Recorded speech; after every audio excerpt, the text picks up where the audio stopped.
Okay, good morning, everyone. Welcome to Catalyst Energies. My name is Dee. Thank you for joining me. I'm so grateful that you're here. This is the Daily Medicine. Oh no, I'm just like on script. This is the Catalyst Weekly Astrology Report. How could I forget? We're going to talk about the new moon solar eclipse today. Of course, we're going to talk about the main themes of the week. Our first week in this lunar cycle that started with eclipse. But we're going to take some time to go back over and to remind ourselves, sign by sign, where these eclipses have happened in terms of the solar. Oh my gosh, guys. Sorry. I'm getting ahead of myself. The full moon lunar eclipse per sign. We're going to talk about this new moon solar eclipse per sign and look at where it's at, and then get an idea of what this first week of a very long and drawn out cycle may look like. So the moon is going to be moving through Sagittarius, of course, because that is where the new moon is in Sagittarius. That's a conjunction with the sun and the moon. So they are both in the same place at the same time. But of course, we are also crossing the ecliptic. The moon's orbit is crossing the ecliptic plane of the sun, which is why we have an eclipse in the first place. So we will talk about that, but the moon will also move into Capricorn through the weekend as well. So moon in Sagittarius is probably, as a person with a sun in Sag, a stellium in Sag, starseed markings that are in Sag at the galactic center. This is such a strong signature that I'm familiar with and I have learned to manage. And management is definitely a big part of the Sagittarian element because it's all big picture, broad ideas, understandings, and belief systems. So management is so much more different than the Capricorn getting down to work type of energy. So we're going to feel that transition through the course of the weekend with the moon as we all feel into these experiences, just as the moon allows us to do. Not literally, but it represents the transitory nature of our own emotions and feelings and how fluid and how much it allows us to interact with all different aspects of our life. And that's how our feelings, right, are a barometer. They allow us to measure what is going on outside of us. So we're going to talk about the weekend specifically, because what we're going to find are, as we do a lot of times, is the moon is allowing an experience and a feeling-based, intuitive, very, very subtle experience of what larger themes are going to feel like as we go through the next couple of months, because the sun and Mercury are in Sagittarius, Venus is in Capricorn, Mars is in Scorpio, which means it's going to move through Sag and into Capricorn. So what the moon, the relationship that the moon has over the weekend is that subtle feeling of what something much larger or in other areas of life might look like to us down the road. And with the eclipse as like the beginning and the end in a lot of ways, right? This portal period of the eclipse time is going to close with this eclipse. And then what we have been working with over the last 2 weeks, especially since the full moon lunar eclipse, is going to find some type of resolution. Well, I wouldn't say resolution at all. That's going to come later. The window is going to close, and what is part of us as a result of the last 2 weeks is going to then grow over time. So, eclipses, I've talked about this before, and I talked about it specifically on the video that I did, the report I did for the eclipse season called Emergence. And today is very much the last day that I'm offering the emergence reading. So it's a astrological reading for your personal natal chart, your progressions, and how they fit into the larger eclipse cycle over the next 6 months. And so that's $99. That's a 90-minute recorded reading. It's at this point, I've been averaging about 2 hours worth of content. So it's pretty good deal considering hours of me channeling information to you. So about your personal journey and your soul's blueprint. Today's the last day to book that. So I will talk about that at the end and give you all the details if that's something that you're interested in, because it's not too late to get an idea of what the next 6 months may bring for you personally.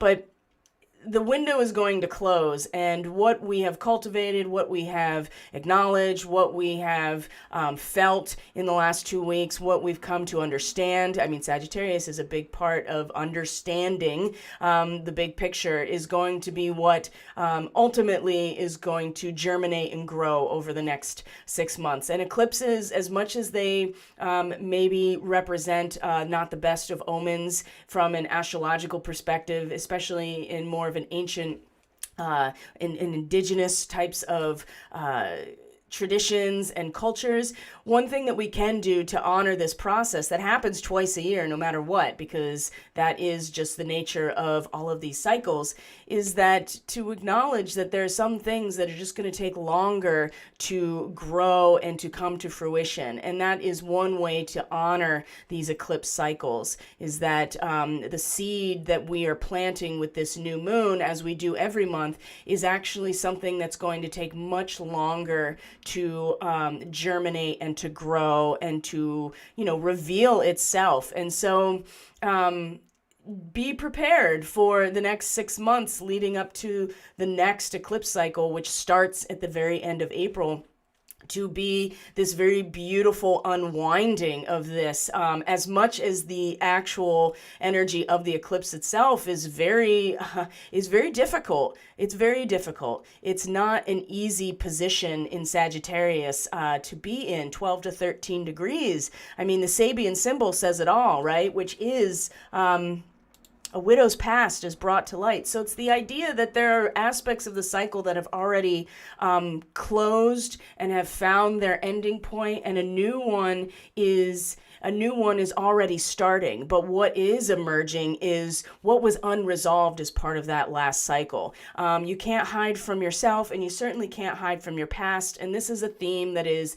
exploding everywhere, in any corner that you find yourself, unless you are certainly living under a rock. And if you're watching this, then you probably aren't, and you are engaged at some level in what's happening on this planet, in terms of the collective consciousness and the direction of all of our institutions and what's happening. But it's not an easy position to have an eclipse in, just in general. So if we haven't been taking this to heart and doing our own work and being very consciously aware of what's happening right now, we may find things bubbling to the surface that we really wanted to keep squashed forever, or thinking that if we just move into the next cycle, it won't come with us. And that is foolishness. We've talked about foolishness, haven't we? That's come up this week. So how is everyone feeling before we launch into the astrology? Because once I start,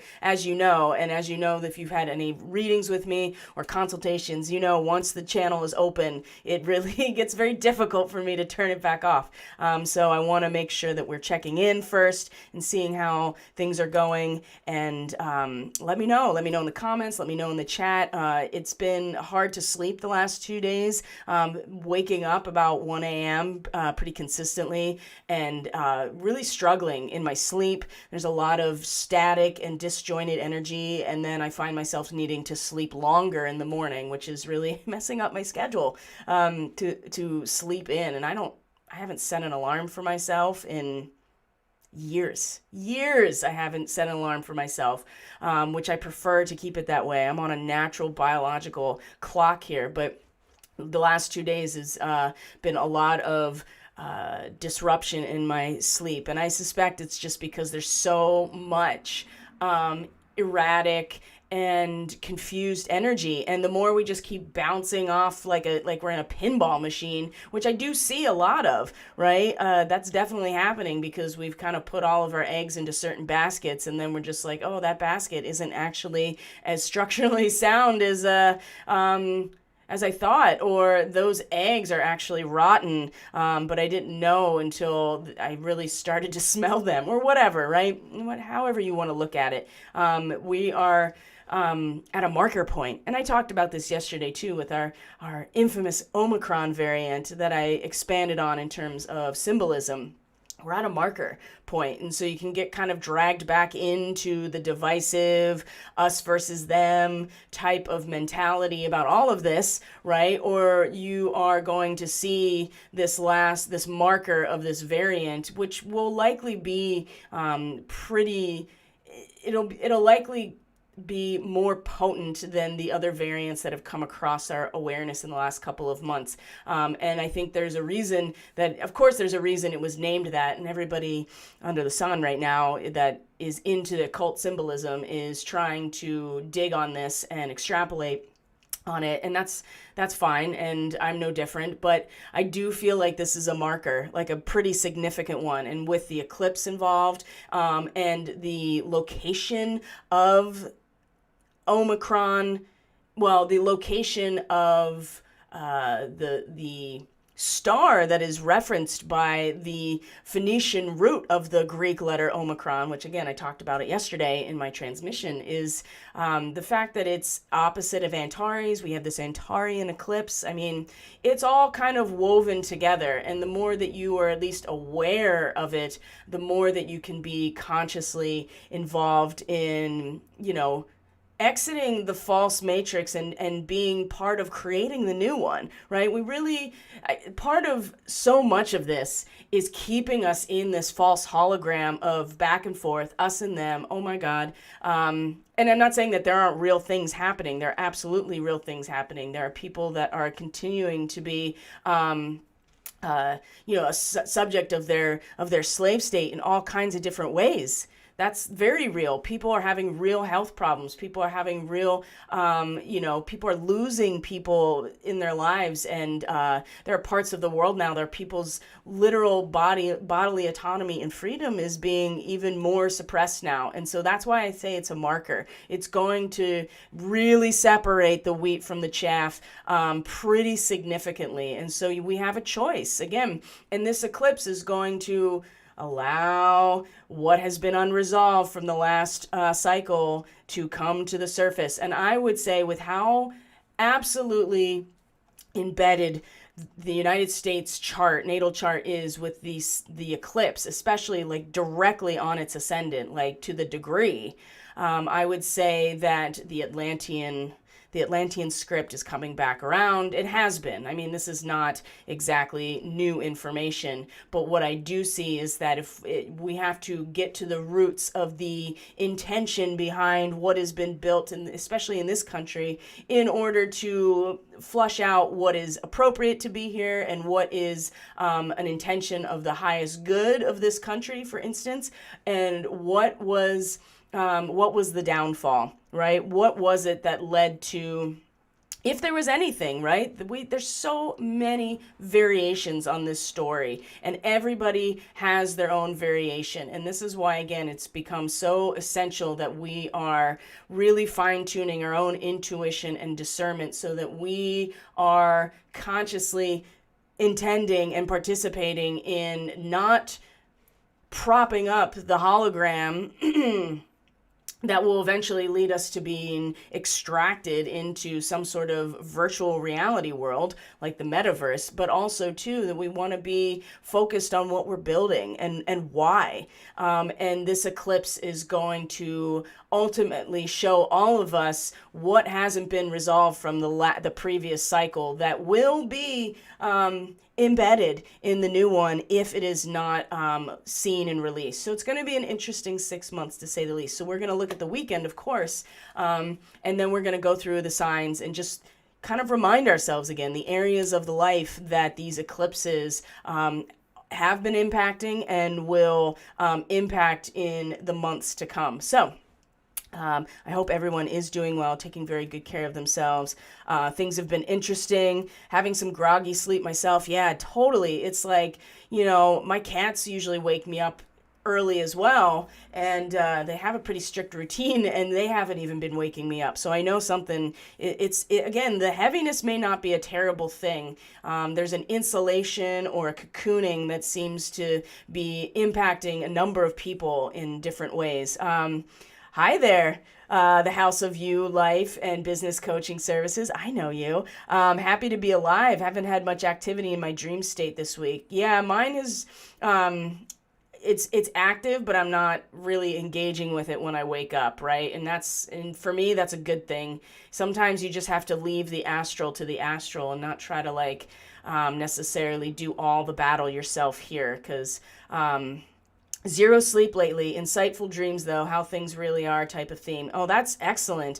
Yeah, sleep is hard to come by, but at the same time, insightful dreams, how things really are type of theme. That is excellent, actually, because that's what we need. And sometimes it's painful, and oftentimes it's painful. It's not very often that we have access to the truth of a situation here and we don't feel something about it that's uncomfortable. So there's going to be a lot of discomfort. So let's be prepared, right? This cycle is 6 months long, as they all are, and so it's going to be 3 months of like reaching down to the pit, basically, and then coming back out. So what happens in an eclipse? Well, what happens is that the solar eclipse is that the sun is blocked by the moon as the moon passes between the Earth and the sun. And normally this is what happens with a solar or a new moon every time. But because we are now aligned with the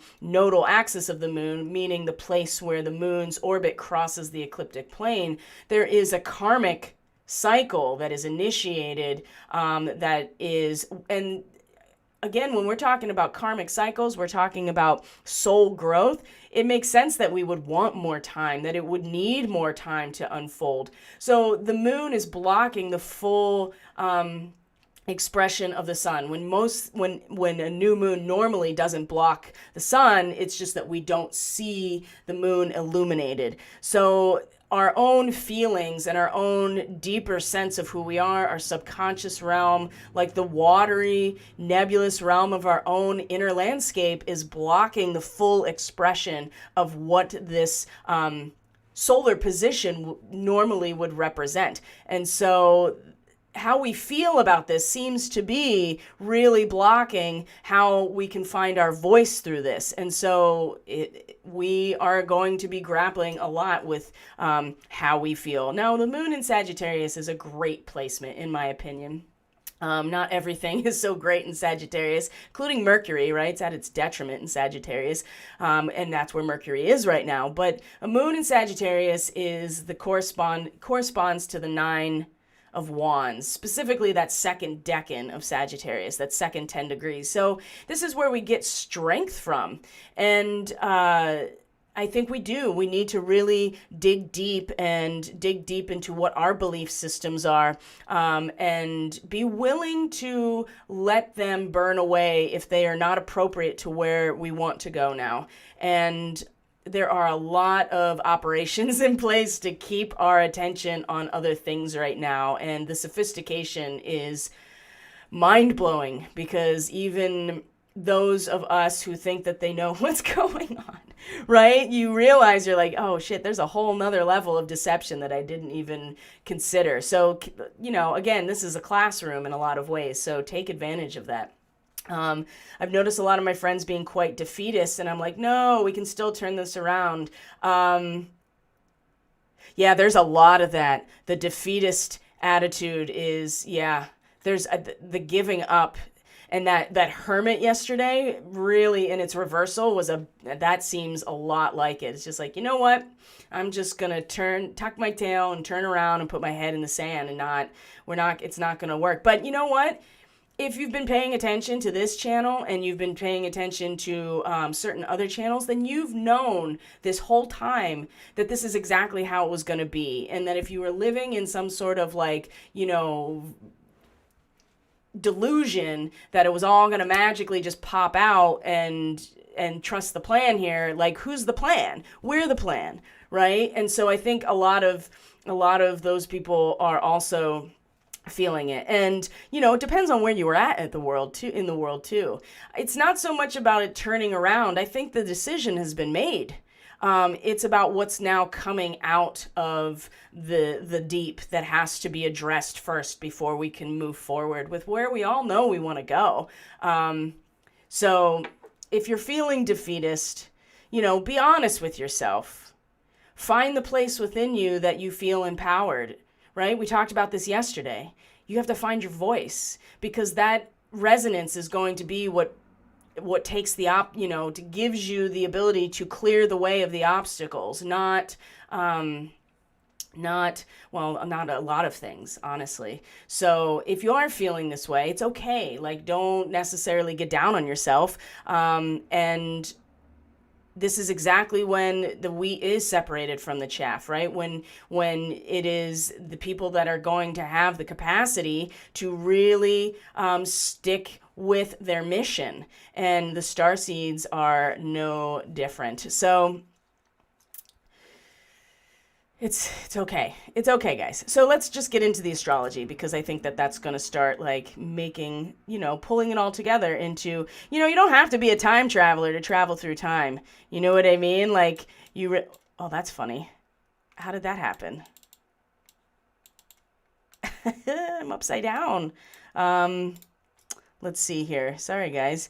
I don't know how to turn myself around now. That's really, really interesting. Okay. Okay. Well, for the time being, I'll just get the chart up and we can start there, because I could spend all day trying to fix this. I don't even know what this is. So, let's see here. Here we go. This is really going to bother me. So I might have to take myself off of here for a minute to figure out how to bring this to an upright. Maybe that worked. Yep, that it did. Okay. Thanks, guys. This is not my, I'm not a videographer. This is not my strong suit. I have to put a lot more effort into the production of these things, because I have no experience whatsoever, and I've been teaching myself. So here we go. Our December 3rd chart. So the first thing I want to point out here is that very early this morning, late last night, the Scorpio moon was in that sextile with Pluto, right? That we talked about, the ability to make these really swift adjustments in the face of like the total destruction that immediately made this square over to Jupiter. That has been also, giving us a lot of resources and expansion and focus. I mean, Jupiter is not really one to focus on the details necessarily, but is a great manager. And the manager giving the pep talk or the all of the resources you need in order to do the thing that you need to do, which is with Aquarius, especially in this degree of Aquarius, we're getting very close to the natal moon of the United States here too. We're only 2 degrees off. And because Jupiter is the chart ruler of the United States, this is going to be also a pretty big deal when it happens, because Mars will square it this week. Okay, I'm getting ahead of myself again.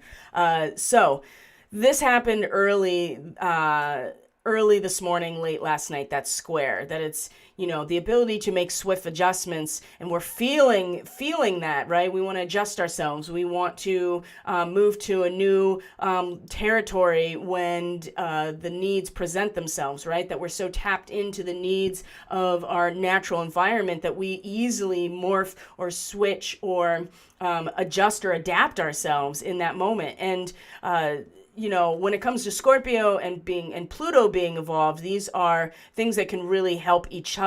But the square comes when Jupiter in Aquarius, these fixed squares, right? So who is feeling like, it's one thing, I can adjust myself in my position all day emotionally. I can move to any emotional position that seems to fit the needs of the changing environment and adapt. But really, what am I doing to be able to measure the ability to hold a charge, right? It's one thing to be able to, like I said, move around, be adaptable. And that's really important in the face of like total destruction that is really the force of creation. But we have to kind of get through the destruction and the emptiness part. But where the struggle came from, and this is where you learn so much, is in these squares, especially these galactic degrees, 25, 26, 27.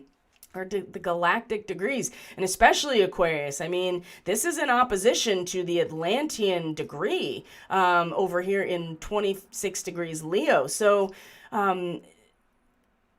we are, it's one thing to adapt and adjust ourselves emotionally. It's another thing entirely to be able to measure the emotional content, the resonance, and to see if this battery that is really the social organism as a whole can hold the charge. And I think that has been...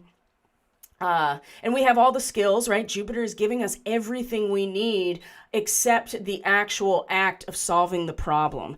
And so adjusting ourselves emotionally in the moment is a very good strategy when the land and the landscape around you and everything that is of the matrix of reality is dissolving, right? Or being destroyed. But when it comes to the mastery of our role within the social organism as a whole, it's a different story. And I think that we're finding some real struggle with this. And Jupiter it's just so important right now because it's in a Sagittarian solar eclipse. Like I said, it's the chart ruler of the United States chart, and it's literally, the eclipse is right on the ascendant, and Jupiter coming so close to the natal moon of the United States, opposite the Atlantean degree over here in Leo. All of these things are coming together that are really, again, it's separating the wheat from the chaff. And certainly it'll be fire that does it more than our own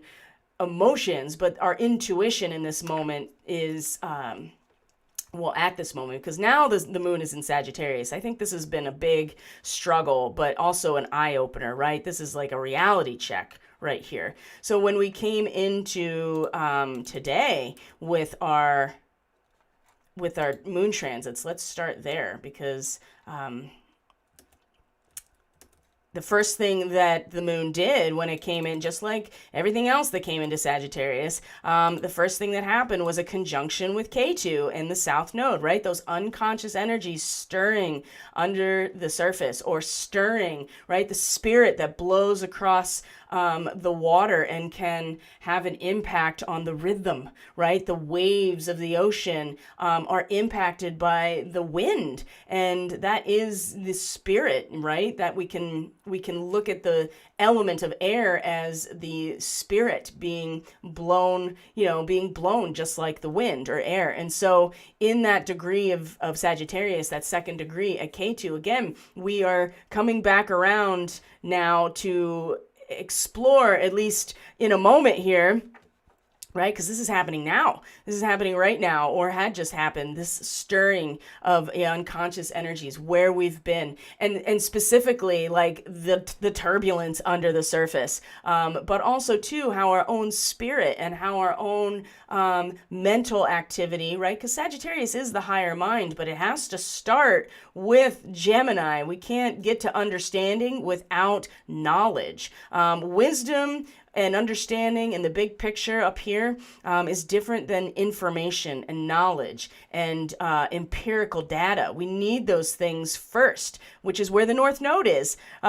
Still, for a little bit longer, we're still going to have the North Node in Gemini. So it starts there, but we do have a moment again where we feel into where we've been, how those subconscious energies have come, or unconscious energies have blown across the water and stirred up the waves, right, and had an impact on them. And now, right now, we're coming into that connection of where we've been and the power of that. So that's the first thing as the moon moves through Sagittarius today. Vesta is in conjunction with Antares as well, which is kind of right in here. And Saturn is going to come into a direct sextile, just like it did with the Sun and Mercury. And that means the moon is going to sextile Saturn too, right? Sextile, 60-degree angle. This is the reconciliation. This is the Star of David, right? This is the actual process of magical harmonization, right? Where you take these two seemingly opposing perspectives and you integrate them, or you find a way to alchemize them in that moment, and then you have all new directions. But it only comes from being able to go kind of at the bottom, right? The 5 is like the bottoming out, or the 5 where you realize that you are actually spirit or a soul in a human body or a physical experience. Those that realization is then where you realize that you actually can invest these energies into harmonization and reconciliation, where you can actually learn something and move in a whole new direction as a result of it. So Vesta at Antares, again, the flame itself of Vesta being that much more powerful, with Archangel Uriel as the connection to Antares, the star of Antares. Now Vesta is here. So talking about the flame as the center of the community, well, in some ways it's the flame that is here to teach us something, whether we like it or not, right? That's the thing about the Scorpion and the Scorpio archetype, but Scorpio and the Scorpio constellation and the heart of the Scorpion is really, it's all about what we can do together. But sometimes the reality of that is very painful. And so Vesta, I mean, people get burned. They're still getting burned. And part of the burn is the catalytic reaction that allows for us to, cook our food and to heat our homes and to give us, a centralizing point for the family or the community. And it represents our spiritual vitality, fire.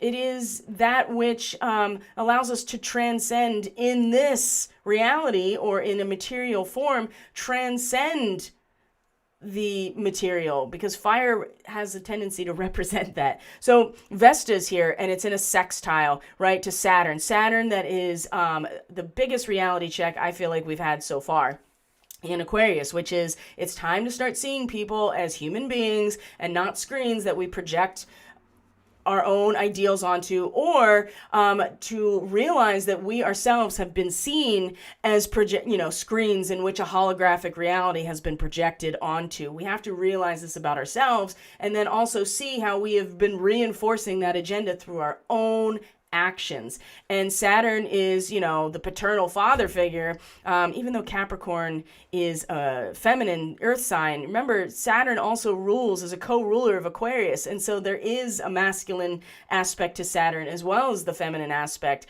And the masculine aspect of Aquarius is just like, kind of aloof and detached, and just like this is what it is energetically too. When you bring all of these parts together, it actually has its own resonance, and that's what we are dealing with. But really, very basically, Saturn just being in this point, just being like, this is what it is, right? And are you going to look at people as people and start cultivating your humanity and your compassion and forgiveness? Or are you going to keep projecting your shit onto other people because you have not resolved it? I assure you, this eclipse cycle is bringing all of this up, and for all of us. And we have to be compassionate towards ourselves, of course, but take the reality check. And so again, the sextile to Vesta at Antares, the fact that Saturn itself is just sextile Antares right now is, the sting and the burn is uncomfortable, but this, again, fire is the catalyst for creation, right? The catalytic reaction that allows us to perform our alchemy and our transmutation. So we have to get out of the holographic projection and actually get into our own power. And that's coming from a really strong burn. Remember, I talked about it yesterday or 2 days ago with the spell being broken. It's that scene in Indiana Jones in the Temple of Doom where he's drank out of the skull and became one of their brainwashed minions, and then Short Round at the very, towards the end, burns him and wakes him up. So that's what we're going through right now, and some more than others. So watching it unfold and also being a witness to your own process is really important for not just like losing it right now or getting lost or feeling defeated, right? That's the other thing, is the defeatist aspect. We talked about the moon conjunct K2. The sun is going to be in a quincunx right now, actually directly exact at this about an hour ago, not even, with Uranus, right? So also showing that the eclipse itself is quincunx Uranus. So right there, adjusting ourselves to the ever-shifting material reality, the ever-shifting sense of resources, our bodies, currency, energetic resources, all of the things that Taurus represents, value. What's valuable to us in the world around us? And Uranus is actually doing us a favor, strangely enough. It always does, because it's always these radical shifts in perspective that wake us up, right? And so right now, Uranus in Taurus, and has been in Taurus, we're internalizing it with, of course, with its retrograde, but showing that the eclipse itself is in a quincunx to that, is also showing that we can transmute. It's like the fact that there is no real stability in the world and all of the options presented in front of us, well, really within us, I think if we can really accept this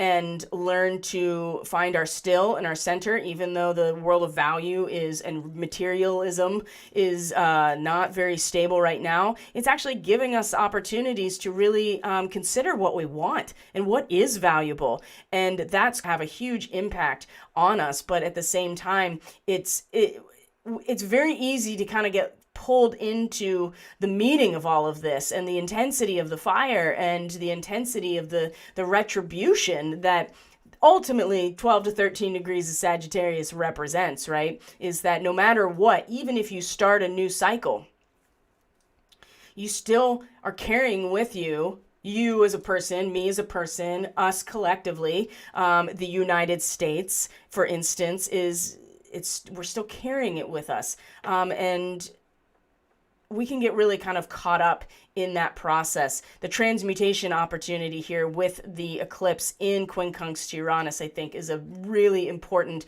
It's like we can take the fire of this situation and use it for a transmutation to be like, okay,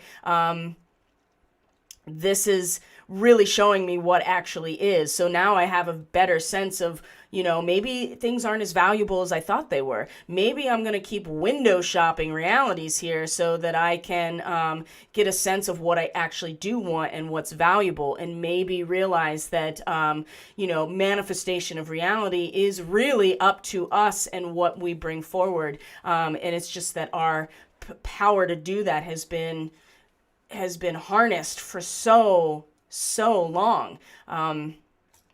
And we can, like I said, we can use the energy of this eclipse, I think, to actually adjust ourselves when this is just like, I don't know what's happening. I don't know what's even valuable to me anymore. There's no stability. All of these things are changing. They're constantly changing. So they're going to start changing outside of us, later in a number of months when Uranus stations direct. And we realize that the real pathway to awakening is our own individual cultivation of what we want to grow, right? Instead of having it being presented to us with only these options and be like, well, I guess I got to pick one.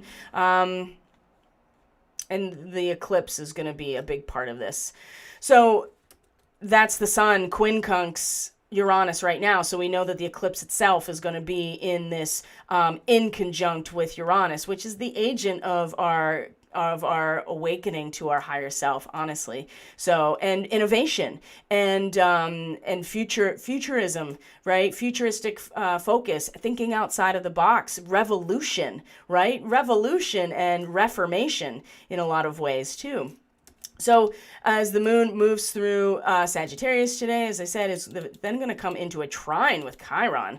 And this has been happening already, as we've seen with the sun and Mercury, and soon it will be with Mars not too long from now. But the sun is going to come back around and trine a retrograde Chiron in conjunction with Antares again. So the sting is just not letting up anytime soon, right? Today, it's also going to come back around, and we're going to feel either we're going to take the burn and we are going to allow it to deepen and strengthen our concentration and kind of even apply it in some ways to the potential of who we know we can be, or the burn is going to then trigger the Chiron wounding, and then we're going to start feeling guilty about things, or defeatist, or like we're not doing enough, or we're not enough, or what was I thinking, or, maybe I should just go back to the identity that I've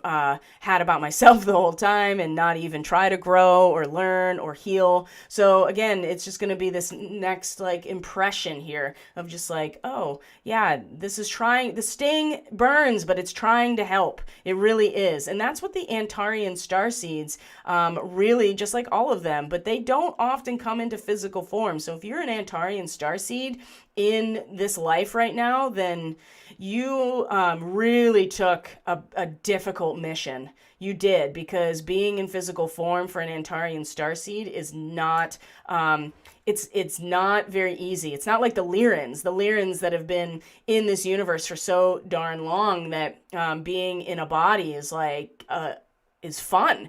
It's something that is Lyran starseeds enjoy that process. They value that, like that process. They want to get the most out of being in material form because it doesn't scare them or make them fearful or anything about security.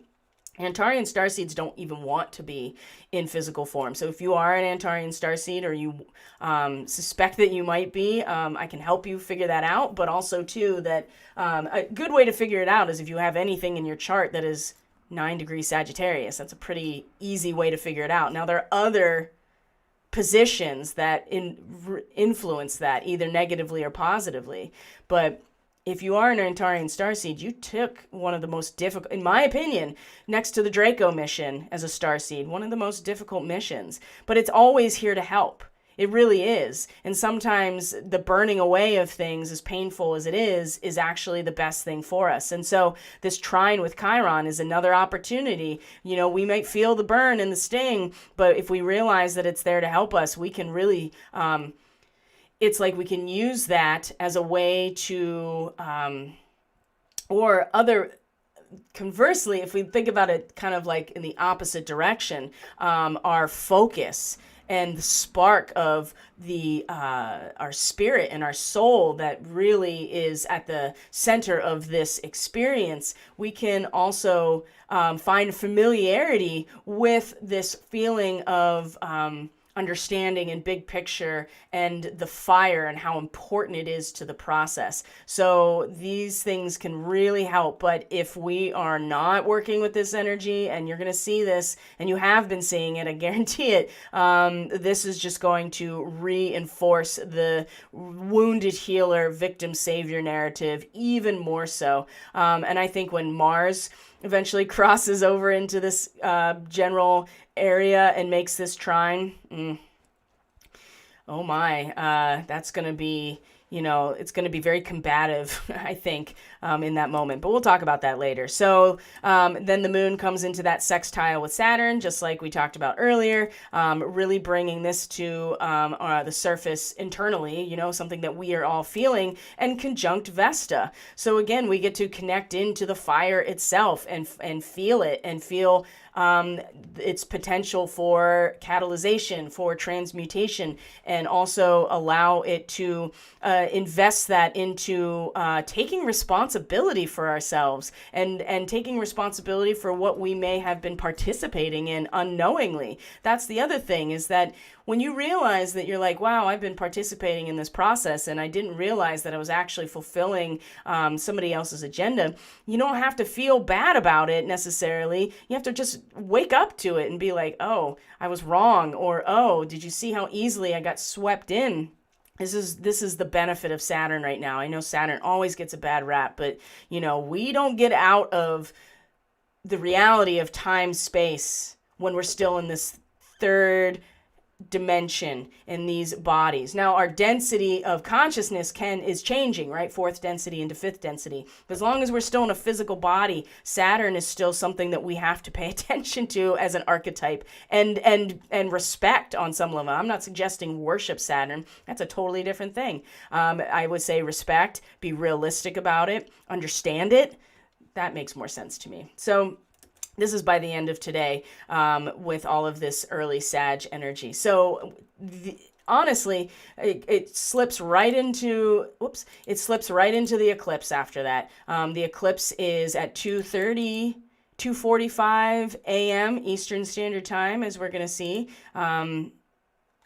Yep, it just as of 3 a.m. Eastern Standard Time, it's going to, it will have just passed, the moon will have just passed the sun. And so the path of totality is Antarctica. So it's not really visible to anybody other than those that may be in that part of the world. So if you are actually, if somebody is like living in Antarctica right now, is down there in their polar stations, you may, depending on the time, you may be able to actually see the eclipse itself. And if you've never seen a total solar eclipse in person, I really recommend it. The next one across the US is 2024.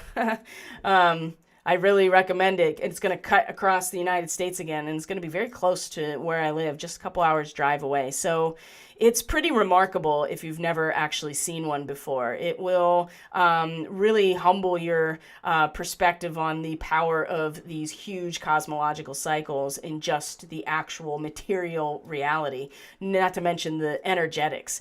So here it is. Here's the eclipse, right? 13 degrees of Sagittarius. We have Mercury now that has moved into the second half of Sagittarius as this is happening, and it's going to be overnight, right, during the dream state. So I would say be aware of that too. Now, one thing about Mercury in this position that is pretty difficult, we already talked about Mercury being a detriment, right?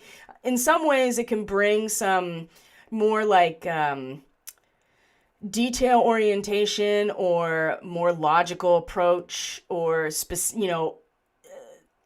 information specific or data specific, an ability to kind of rationalize or to down into detail some of these big picture ideas. But Mercury's not very strong here. And so there's a tendency for our thinking to get very swept up in the abstractions, the symbols, right? The archetypes, and specifically the transference. Now, this is how it operates, right? The psychic, the consciousness, the human consciousness, for instance, I can't speak to any other beings and their consciousness on their journey. We're going to follow the easiest meal. That's just all there is to it. And when abstractions or symbols are presented to us that represent meaning of things, we're going to follow the path of least resistance. That's all there is to it. And it's just like a ship, right? It's just like a big barge out in the ocean, and all the seagulls follow it rather than searching for their own food through their natural capacities. They're just going to follow the ship, right? And it's the same thing. The human psyche is going to do the same thing. And so with Mercury in this position, there's a real tendency for our minds to just be pulled along. Now, the other side of this is an awareness of this, like to actually think about this and to be aware of it and to consider how easily the human mind is pulled along to the path of least resistance psychically and in terms of our symbolic awareness. And this is how we've gotten into where we are now, is because of this. And it doesn't matter what you believe, because Sagittarius is the belief systems. So it's just a matter of the abstractions of those belief systems into symbolic representation are presented or given to us. And if it's the path of least resistance and we don't have to do the work to go and procure our own sustenance, then we'll just follow it. And that's just all there is to it. So there's something else to consider about this with this eclipse too, that our minds may be drawn towards the path of least resistance rather than actually, staying with our own mental integrity and just witnessing this particular dynamic in play. So I have Mercury in Sagittarius retrograde. So there is a tendency for my thought processes to be very big picture and not very detail oriented, and really teach about the broad strokes of reality and the abstractions, right? And there's nothing wrong with that either. Sometimes we need abstraction, sometimes we need archetypal representation, just like astrologies, just like the tarot, like the Tree of Life and Kabbalah, all of these practices, even religion, right? You think about Catholicism for a minute here. This is just an example, right? All of the different saints, they are all archetypal abstractions of a particular human experience, or a part of the human experience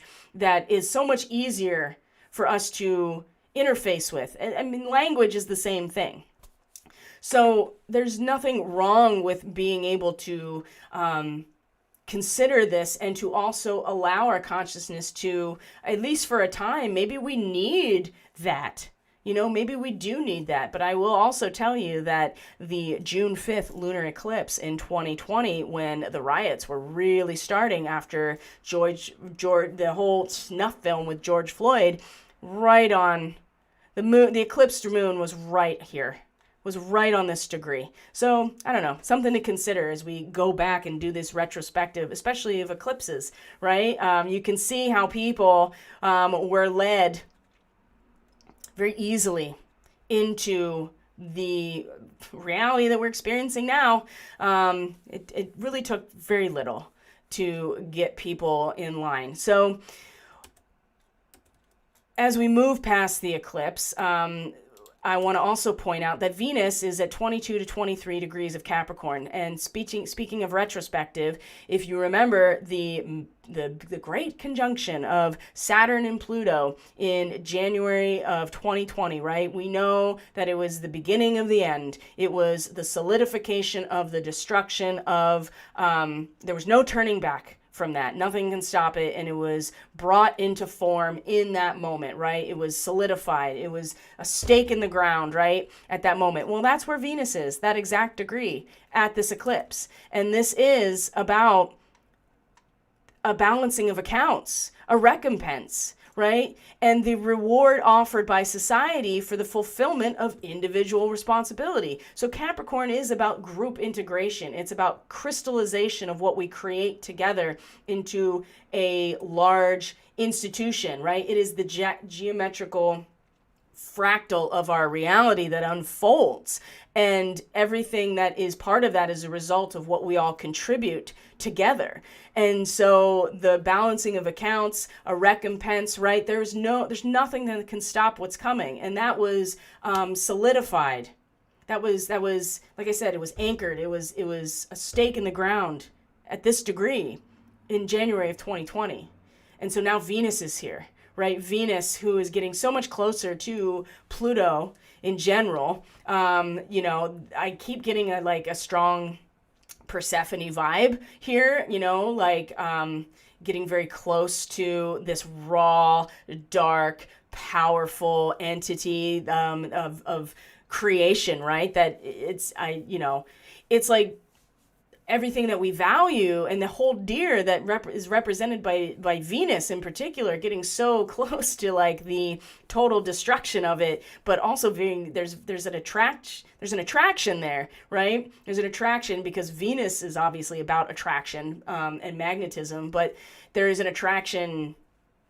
It's like they're getting so close to each other in terms of they're going to conjunct, and then Venus is going to station retrograde and come back over this point later.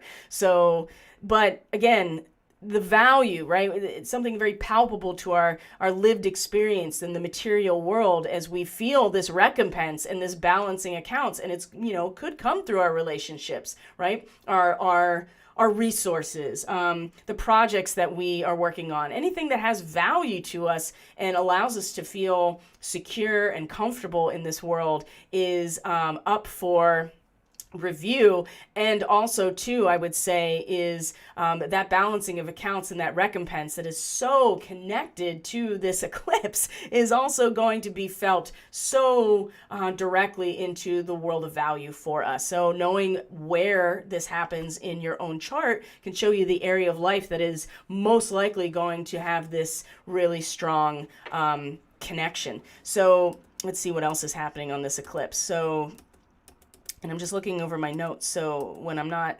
necessarily, okay, the cursor. So first, we're going to, now that the moon is in Sag and is eclipsed, we're going to, that has already happened. Then the moon is going to meet Mercury, right? So as we move forward here, the moon is going to meet Mercury at that same degree that I just expressed. And so while we may kind of have this mental concept, or maybe our mind is getting pulled in the path of least resistance psychically, or the transference of meaning, then the moon meeting Mercury is going to be like, oh, I'm feeling really emotionally drawn in that way. In fact, I really feel like that this is the answer here, or this is it's easier to go in this direction, right? It's easier to take what has already been provided. And remember, the seagull is following this barge, right? But what's on the ship? It's probably garbage. So, I mean, that's something else to consider as well. Do you want the scraps, or do you want to actually utilize your natural capacity to get real sustenance from the natural world? So this is, again, it's just going to be amplified by our own emotions. So it depends on how we're looking at it with our mind at that moment too. And then, let's see here. Always too many windows open. All right, and then here we go. So this is still Saturday, and what we're going to find is the moon is making her transit. She's going to now be the first real square to a Neptune that is now direct. And this is going to be a theme that comes up over and over and over the next couple of months. Mercury and the Sun both are going to square Neptune that is now direct, and eventually Mars is going to come and square Neptune now direct. So the moon is this first little intuitive impression of it. And here's the harsh reality. We may be in this position of Mercury and the moon at that time right beforehand is really important, because it's important that we also recognize, for as much as we know where we're going, right? We can see where we're going. We can anticipate where we're getting to, right? Because we are performing our alchemical process, right? We're understanding. We see the big picture, Sagittarius, right? It's all this broad belief. Maybe we have broadened our own horizons by exploring different belief systems. We've explored different modes of understanding in general, right? Multiculturalism, foreign travel. Maybe we've gotten much more into the mystical experience and started to kind of get a sense of a different way of believing, or a different belief system. At the very least, just broadening our horizons. But so we can anticipate where we're going as a result of the understanding that we accumulate through this part of the chart. And we can put on all the accoutrements, and we can put on all of the, accessories. We can act and almost play make-believe into where we know we're going, right? We're going to put on the hat. We're going to put on the glasses. The shaman puts on the mask of the deity or the entity that it wants to evoke or invoke in order to, do a healing ceremony or anything like that. We can do all of those things. The square to Neptune in Pisces is like, well, we can pretend all we want, but where the challenge is, are you able to surrender to what is? Are you able to surrender to the flow of the full experience of being part of this whole thing, right? Are you able to submerge and dissolve yourself into the full experience of being, so that you can have empathy and compassion and forgiveness for yourself and other people? Do you really trust do you actually trust in your knowing and your being where we're going in terms of like maybe a spiritual revival, especially when Neptune comes into Aries? Do you trust it? Because now the fog is getting way thicker, and we're out in the wide ocean now. Maybe the waves are getting bigger and they're kind of pummeling us. And maybe the realm of the astral is now becoming even more filled with all kinds of distractions or all kinds of feelings, right? But this is also inspiration, right? Pisces in the 12th house is inspiration. It's unconditional love, or agape, right? This is the Christ. Christ is the avatar of the Piscean age, right? It's full on immersion into the experience of being one with God or Source or the infinite creator, which in and of itself allows us to access directly what it feels like to be part of everything and to love everyone, including ourselves, our enemies, and everything else, right? So we can feel like we're acting in accordance with our beliefs, right? And as Mercury eventually will get there and the sun will eventually get there, we can think about it. We can find our expression and our voice through all of that anticipation. And there's nothing wrong with playing and using our imagination and anticipating where we're going.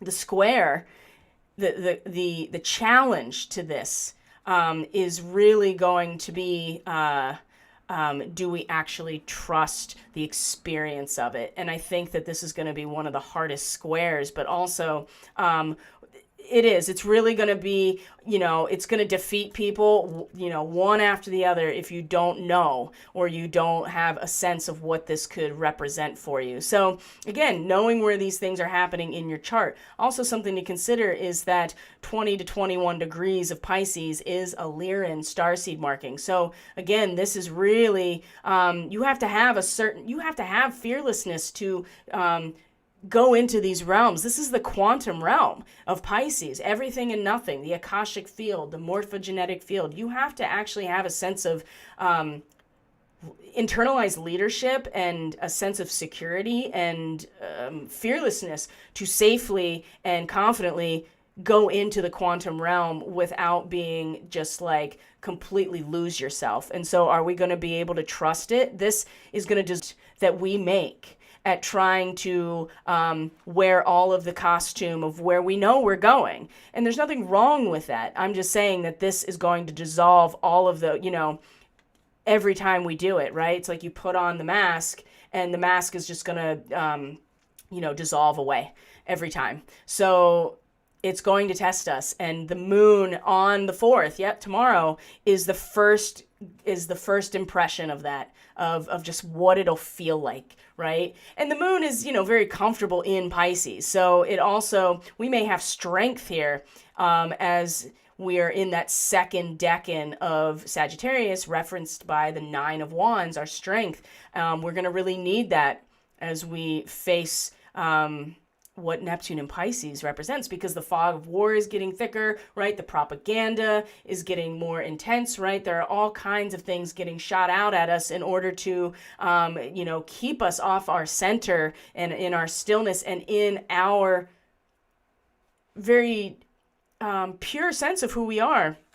And in order to create, because whatever is in the 12th house comes into the next cycle, just like the new seed has all the genetics of the old, of where it came from. So again, we have to trust where we're going, and we have to actually surrender to this process. And I think all of this Sagittarian energy that's just like, I understand it all, is going to be challenged, okay? And this is going to happen over the week. So the first glimmer of it is tomorrow after the eclipse, right? And you remember, this is a much larger process than you think and than we all think, right? So when we move into the 5th, here we go. Here we go. The moon will then move into Capricorn. Oh my gosh. But not before the moon has a sextile with Jupiter. So the moon at the galactic center, we see it right here. The moon at the galactic center having a sextile to Jupiter, right? Jupiter, the ruler of Sagittarius. So there's a strong connection between these two. This is a really activating moment here as we feel like we want to bring our highest and most noblest ideals out. And what's the flag bearer in a battle? Well, they are carrying the banner, right? They're not carrying a weapon. They're carrying the banner of the the side that we are part of in a battle, right? Because the thing about Sagittarius is that you need two parts in order to bring them together in a catalyzing reaction to create something new. So there is some battle energy or the conflict that is really the essence of Sagittarius, because it's the meaning behind what we're all here to do together that will embolden and cause the friction that creates the fire that then allows for the catalyzing reaction. So at the galactic center, no less, we are going to be carrying the banner of our galactic mission here. And the sextile to Jupiter, or Jupiter's sextile to the moon, I think is an opportunity here to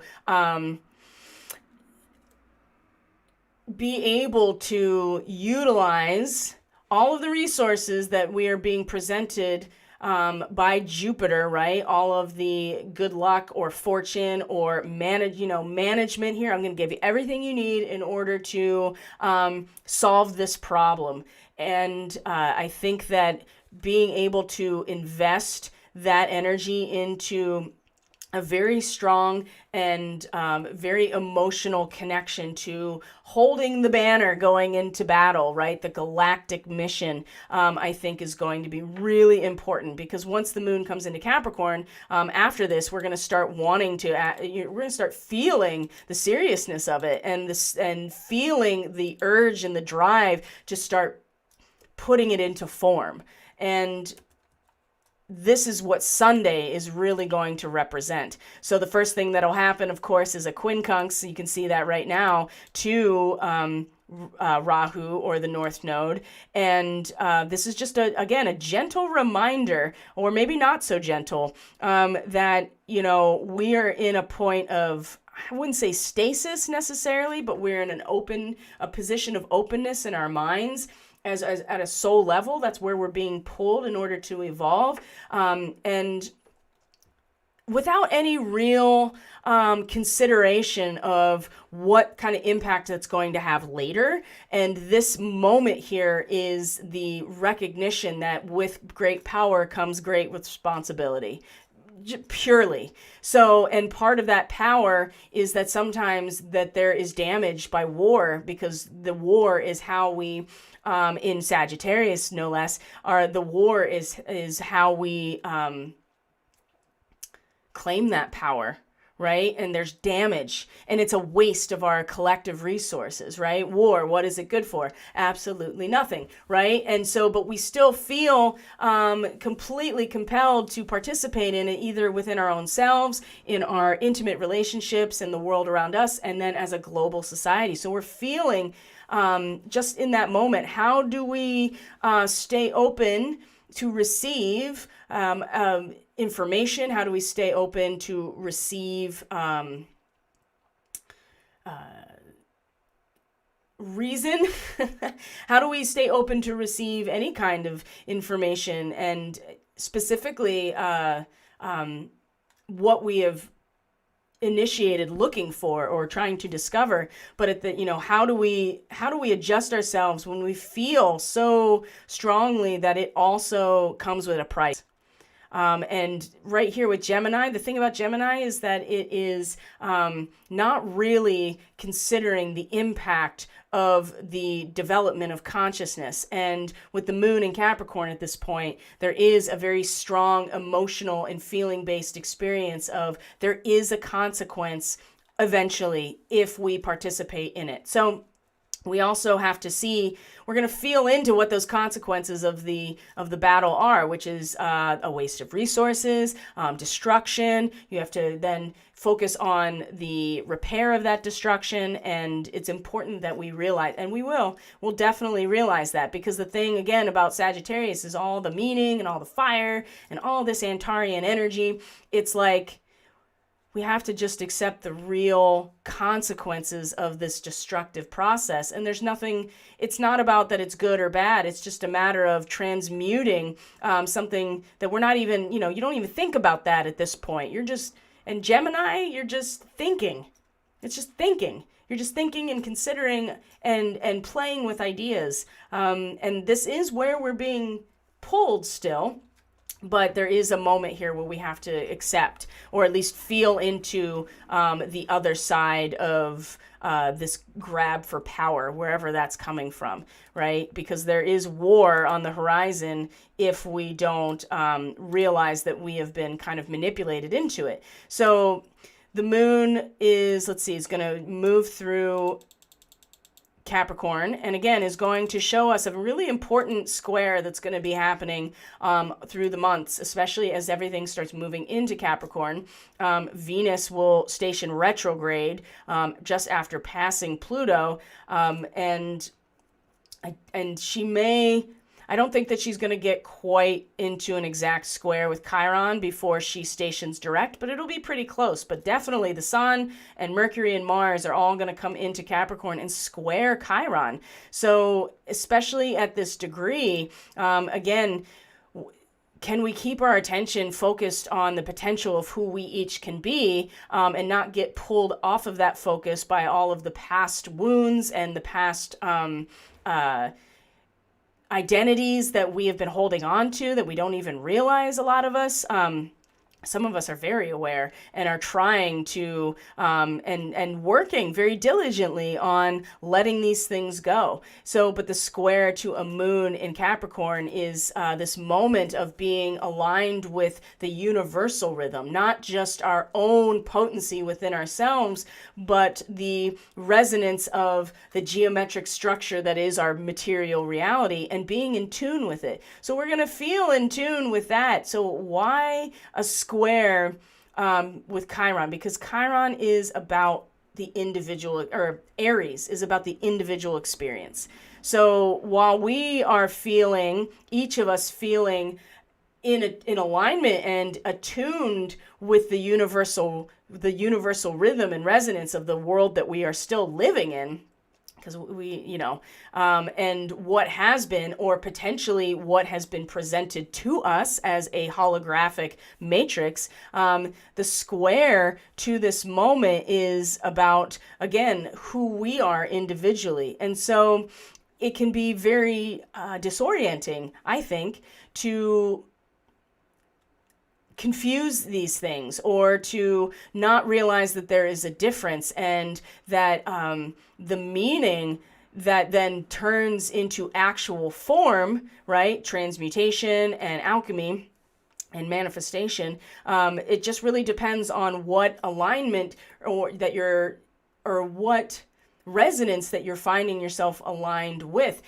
And it also will trigger, I think, a lot of people in terms of their own internalized potential, their own subjective experience. And because maybe in that square, we're going to see how out of alignment we are as we continue to engage with the Chiron aspect that keeps pulling us away from being universally attuned to the world we want to get to. Also, too, if we're still attuned to the hologram that is being presented to us, or the falling world that has been crumbling since Pluto came into Capricorn in 2008, and then also, too, this is going to cause friction while we're really working with what has been holding us back from activating our highest potential, each as a subjective experience, right? We're each a seed that has the spark of the creator within it, and everything that we could grow into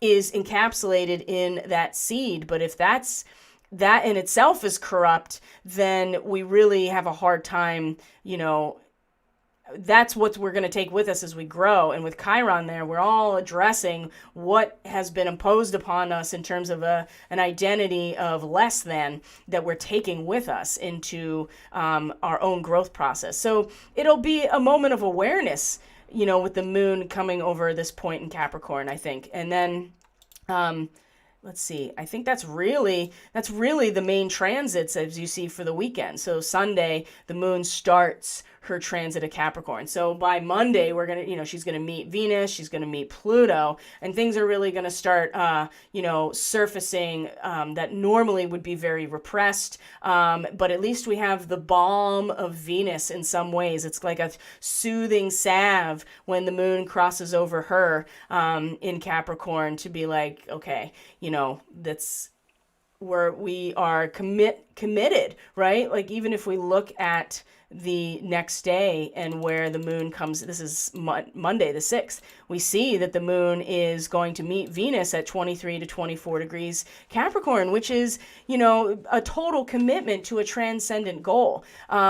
We take that with us and then the moon moves to a conjunction with Pluto at that time. And then we take that commitment with us in our own the value of it and hold it within us so that when the moon reaches Pluto and we have this eruption or this release of often very repressed type of energies come right through us, we know that we've already in some ways committed ourselves to this goal of this transcendent goal of as a community or as a collective, and that it's not just about the material world, but it's something more than that. And the late degrees of Capricorn really do represent the transition from the material aspect as just materialism into its energetic components that Aquarius. So that's the weekend. And if we look through the week, what we're going to find here, number one is,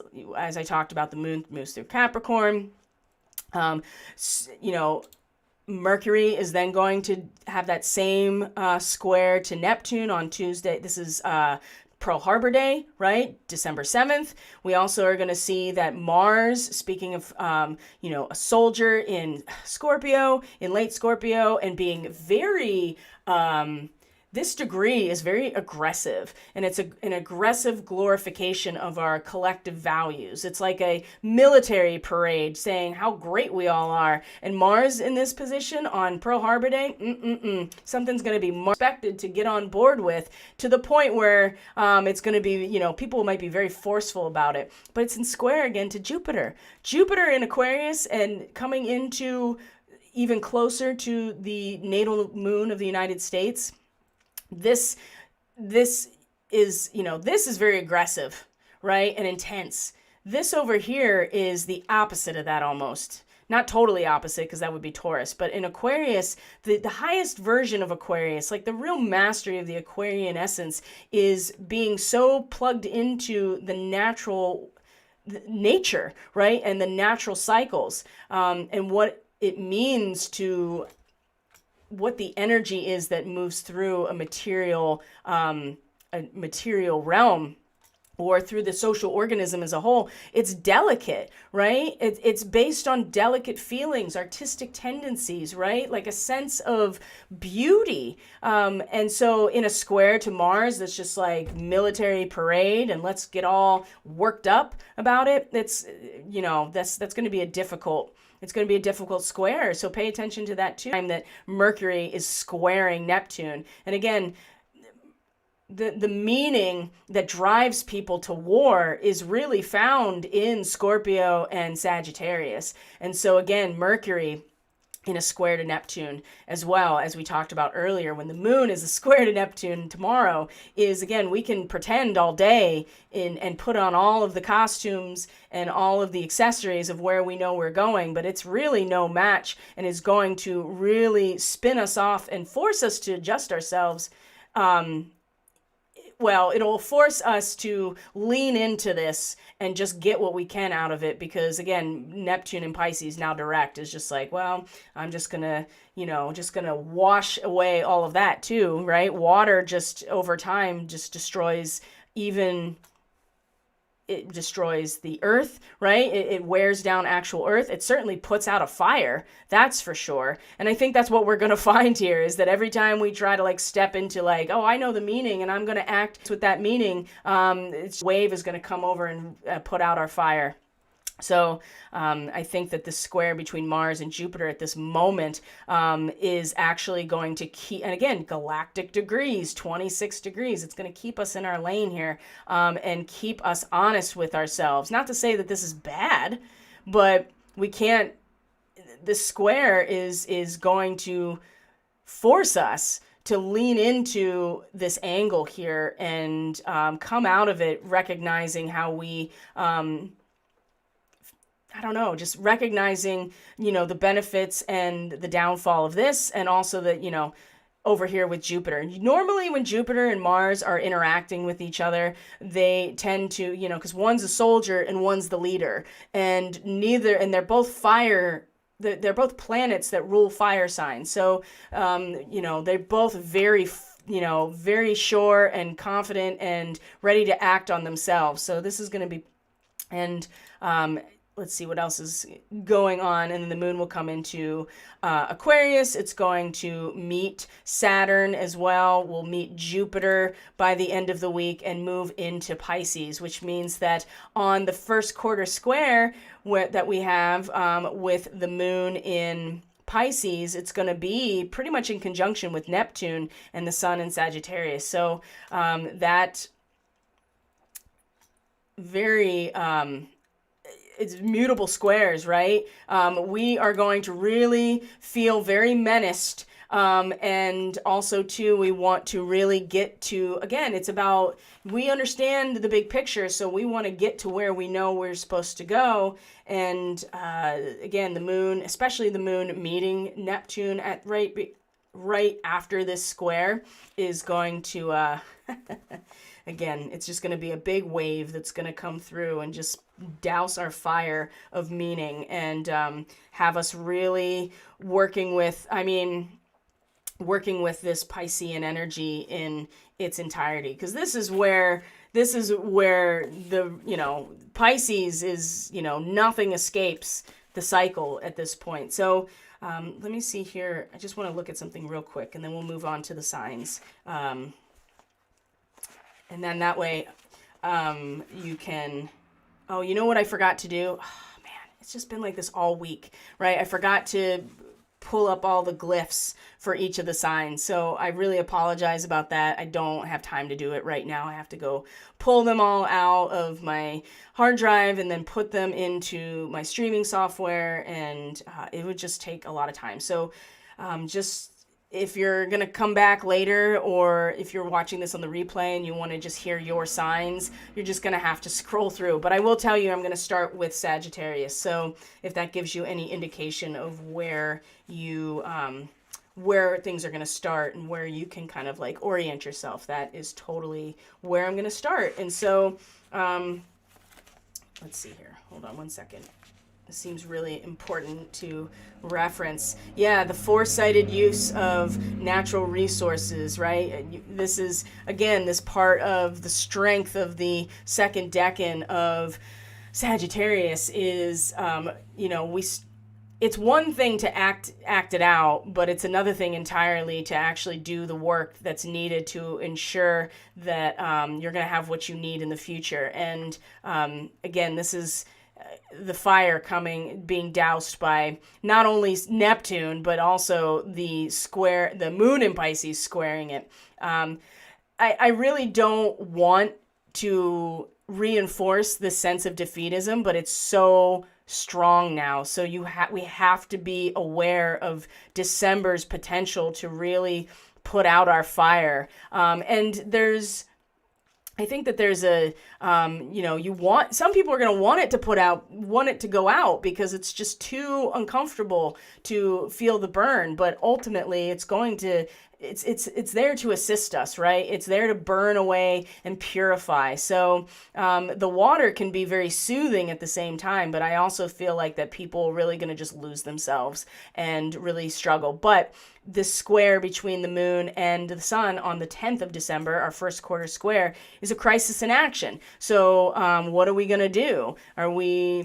We're going to lean into that square, and we're going to see what comes out of it and see how we can keep our fire lit without, fully. Maybe we need to light a new fire. Maybe the fire that we have been operating within has not been has not actually fulfilled us. And so I don't know, there's a lot of ways that this can go, but by the end of the week, I feel like that we're really going to struggle with this very distinct square between Pisces and Sagittarius that's going to keep coming around over the next couple of weeks. So let's look here at our Sagittarian chart. And like I said, I'm really sorry. I should just keep those glyphs like in ready to go. But like I said, it's been like this all week. It's just kind of riding by, the seat of my pants here. So I apologize for that, but I'm still getting used to this new format as well. So I'm going to pop over to the chat real quick, and everything is upside down. Oh my God, it's true. So let's see here. Let's start with Sagittarius. So this is going to be quick, guys. I'm just going to show you the areas in your chart where the full moon lunar eclipse, which is what we're looking at right here, and then the solar eclipse. So the full moon lunar eclipse for Sagittarius rising is the most prominent. And then for Sagittarius moon and then Sag sun, all of these things will be relevant. But in terms of the house system itself, Sag rising is where is what this is for. So the lunar eclipse, remember the lunar eclipse was at 28 degrees Scorpio, and the eclipse moon was in 28 degrees Taurus. So Sagittarius, the eclipse of the full moon was in the 6th and 12th house axis, right? And since we're talking about 12th house stuff with all of this Pisces, and considering that at the time Mars is there and Mercury and the sun, right before this is Sagittarius, there's a lot of energy here that has to do with the end of the cycle, right? The quantum field, the multidimensional experience, the realm of inspiration or the realm of psychosis, right? This is where we come back to ourselves and emerge anew when you come back into, when you cross the threshold into the first house. So for Sagittarius, the eclipsed moon was in the 6th house. So there's something here about the hidden enemies. There's something here about the routines and the habits that you institute to really shape yourself and reconstitute yourself into a version of yourself that you can offer into relationship. This is, a healing crisis a lot of times is brought about by the 6th house. And this is truly the house where we have to get our shit together, because it is the day in, day out, not very sexy self-care stuff that is part of the 6th house. Of course, Uranus is here, giving no stability either to these areas and showing like all of the different, right now especially, all of the different options for the types of activities and the types of analysis, right? There's very detail oriented. And the 6th house is where we do our own alchemy on ourselves. This is the hermit house. So Sag, especially because the full moon lunar eclipse was in the 6th house, there is a lot of inner work that is starting to happen. Now, and some very important karmic cycles that are coming to an end. And that part is very obvious, right? The 12th house energy is very obvious for the Sag, but what has been shadowed or distorted is what we're doing in real time about it. So when we look forward to the eclipse, as we move forward here to the eclipse that's going to happen tomorrow, right? So we'll we'll go here. We're going to see, Sag, that the eclipse is in your first house. So not only did the full moon lunar eclipse along the 12th and 6th house axis, then the solar eclipse, this retribution, this, elements of the last cycle having an impact and clouding the new cycle, potentially is in your first house of who you are, of your actual identity and what makes you unique from everyone else and your subjective experience of who you are, Sag. So big, cycles that have to do with endings and beginnings in terms of your own identity and who you are. The first house too can have a lot to do with like your appearance, like your physical appearance and the person that you present to the world as well. So that's also part of the experience of the eclipse for Sagittarius. So we see these cycles that are ending. We also see a cycle that is initiating, but is going to take a number of months to unfold into the in terms of the you as a person. Now, something that is striking is the fact that Black Moon Lilith is almost exactly opposite this eclipse for everyone. So Black Moon Lilith retrograde in Gemini is in your 7th house, Sag. So these self-preservation, very deep and dark feminine energies, right, that have to do with survival. They have to do with the instinct almost, the primal instinct to survive, that comes from that comes from belonging to this physical planet and this life. This is the angry activist, or certainly that part of ourselves that if we don't acknowledge will come out and make decisions for us in a moment out of self-preservation and fear, and not even fear. So it's primal. It's very deep. So this eclipse is also directly opposite who you are in your relationships, and Lilith being in that 7th house. So it not only who you are, but who you are in your relationships is a big highlight for Sagittarius. And the fact that the eclipsed moon was in the 6th house, there are aspects that need to find their resolution in terms of this work that you do on yourself. And new maturity has to come forward, that it's just going to take some time. And it'll be very easy to act on Lilith for all of us where it is in your house being opposite, being completely opposite. But the other thing too is that means it's in a very, it's not too wide, but it's in conjunction with Aldebaran, right? Which is also means that it's within a large degree orb of Ein, right? The Omicron. So that's another marker. So Lilith, especially that she's retrograde at this time too, and internalizing this experience, there can be something very powerful that emerges within us about who we are in relationships that will pull on and cause tension with what's happening in the 1st house. But also too, if we pay attention to what's down there and acknowledge it for what it is in our relationship zone, I think that this is really going to help us as the aspect of the 1st house is going to take many months to unfold. So something primal and deep that we don't even realize is there in terms of who we are in our relationships is going to surface as a result of this eclipse, I think. So that is Sagittarius. So let's move forward, of course, to Capricorn. Oops, that's not right. All right, Capricorn. I'm just going to stay on this because we can figure out where you're eclipsed. So the eclipse, the full moon lunar eclipse, Capricorn, was in your 11th and 5th house axis. This is also, of course, where Uranus is right now. So Capricorn, a lot of energy in the 11th and 12th house in the social organism that you're part of, your larger, associations, your neighborhood, your organizations, the larger collective that you realize your destiny in, right, is the 11th house. 5th house is how you express yourself, right? It's ultimately the Leo energy.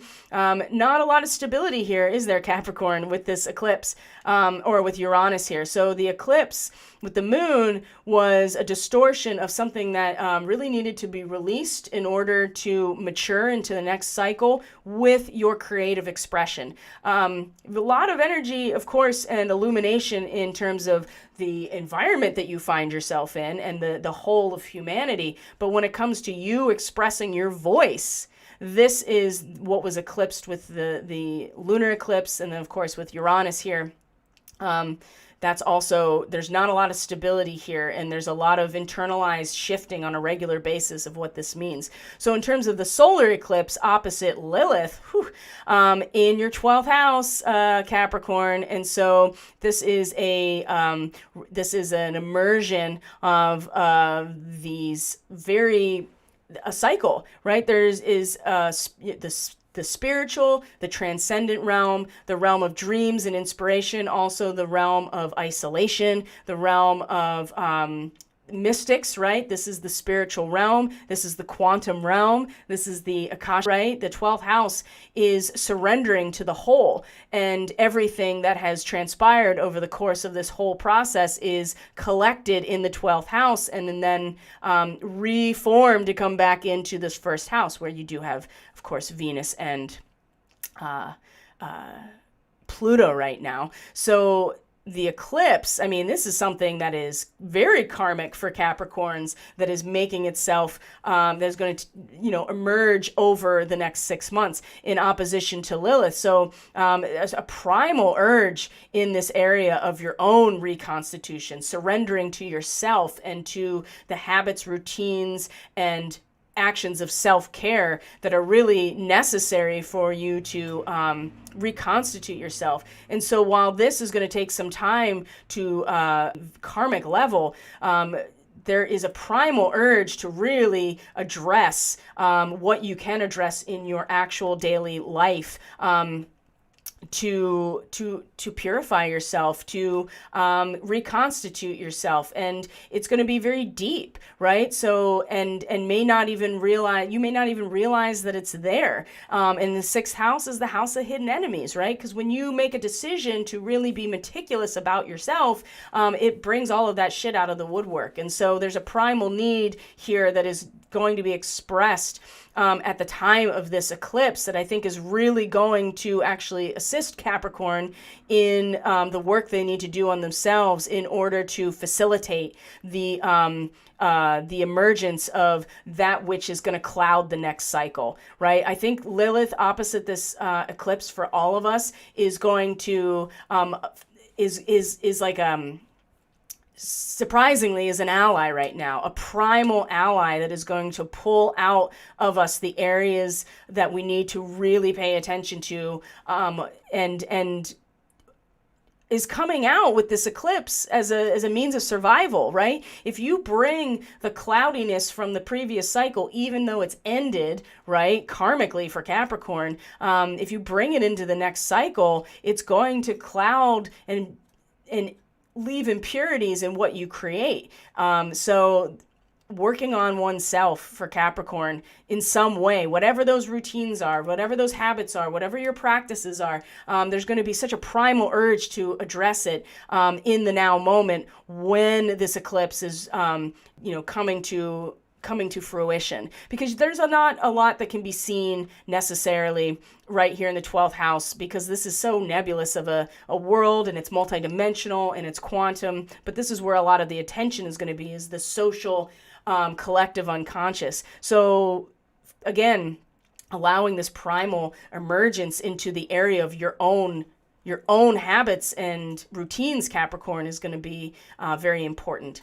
So And again, it has a lot to do with voicing yourself and your creative expression. That's really changing for Capricorn with Uranus here. But there's some aspects that haven't quite, found their resolution naturally, and that we may be holding on to. It's kind of like if you are, and this is for everybody with that lunar eclipse, it's the idea that coming from the woman to crone phase means you leave behind a really important part of the identity of womanhood, and which is, the capacity to bear children, right? And so when you come into menopause as a woman, you come into your crone phase, essentially.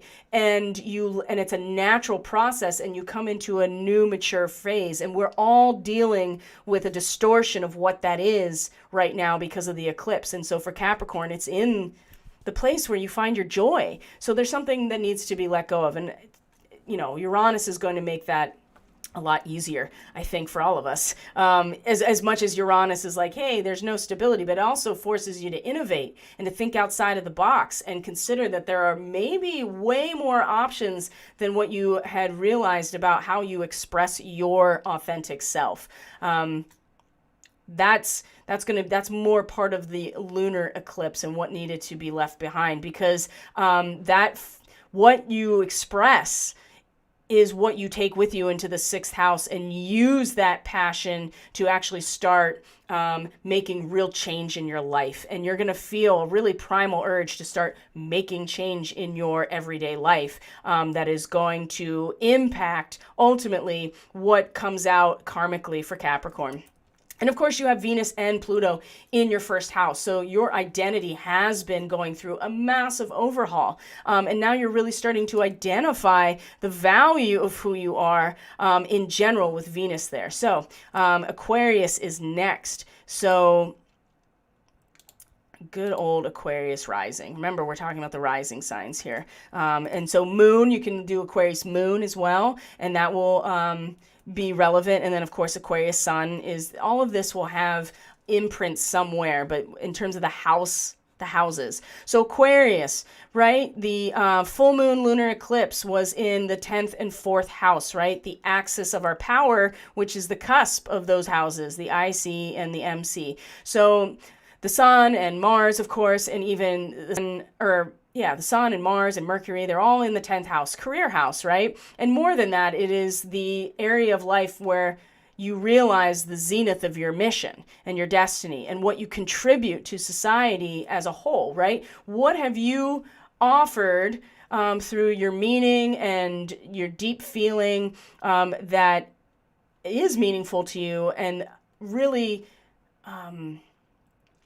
inspires you in some ways to offer your energy to this collective process. This is the 10th house. So in mundane astrology, it's often considered career, but it's esoterically, it's much more about what is the zenith, right?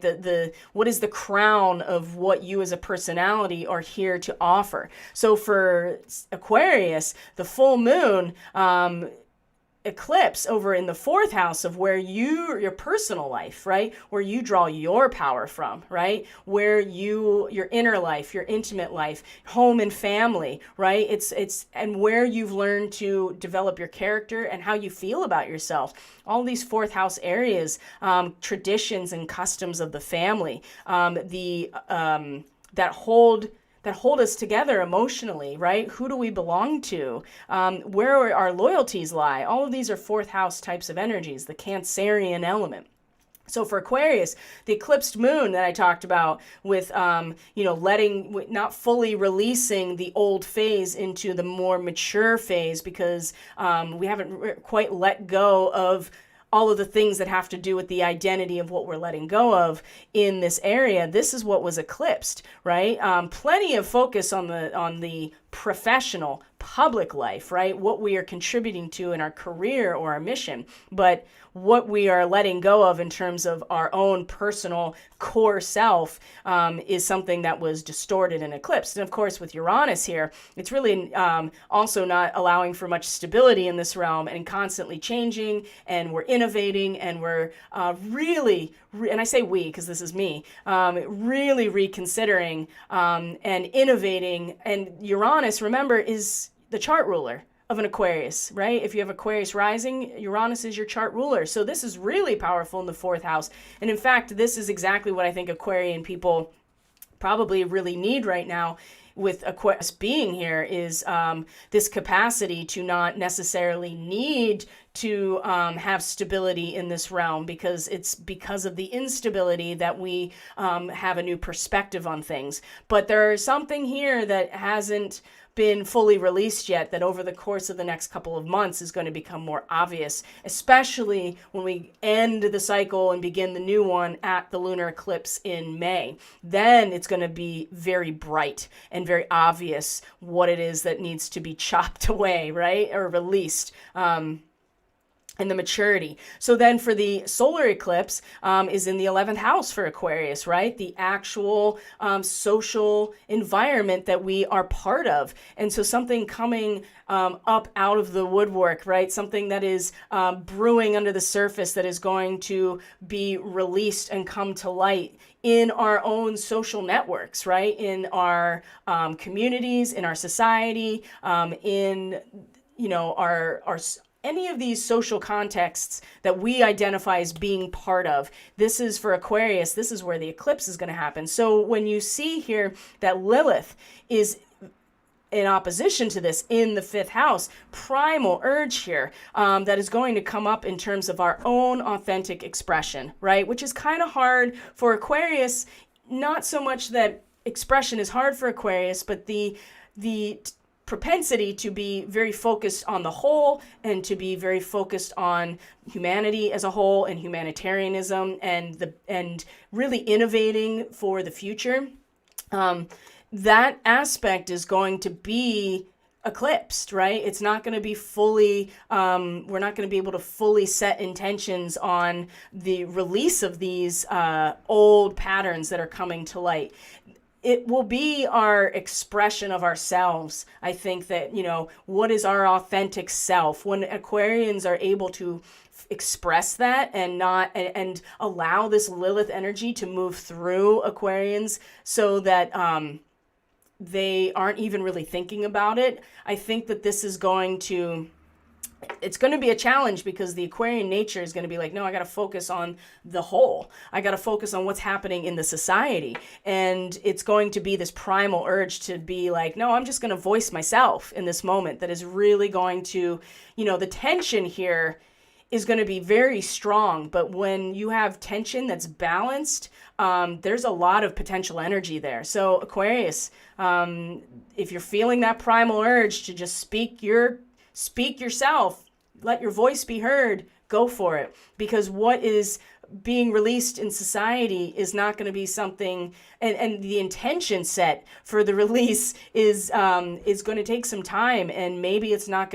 our feeling about it is certainly going to eclipse our expression of it. And so again, the feeling about it that comes from something even deeper than our own feelings, right? Something that connects us to our primal history is going to want to come through, and don't stifle it. That's what I would say. Don't stifle it. Because Aquarians, they really do express their authenticity and their artistic tendencies through the realm of the mind. Gemini, right? The logos. So, the Aquarians, when they really find their joy, is being the magician. So let that happen, because when you express yourself, or we express ourselves from this primal place, we're actually speaking for not just ourselves, but something so much deeper that deserves to be heard, right? That deserves to be heard. So we're going to move on to Pisces, and because Pisces are really, there's a lot going on with Pisces because of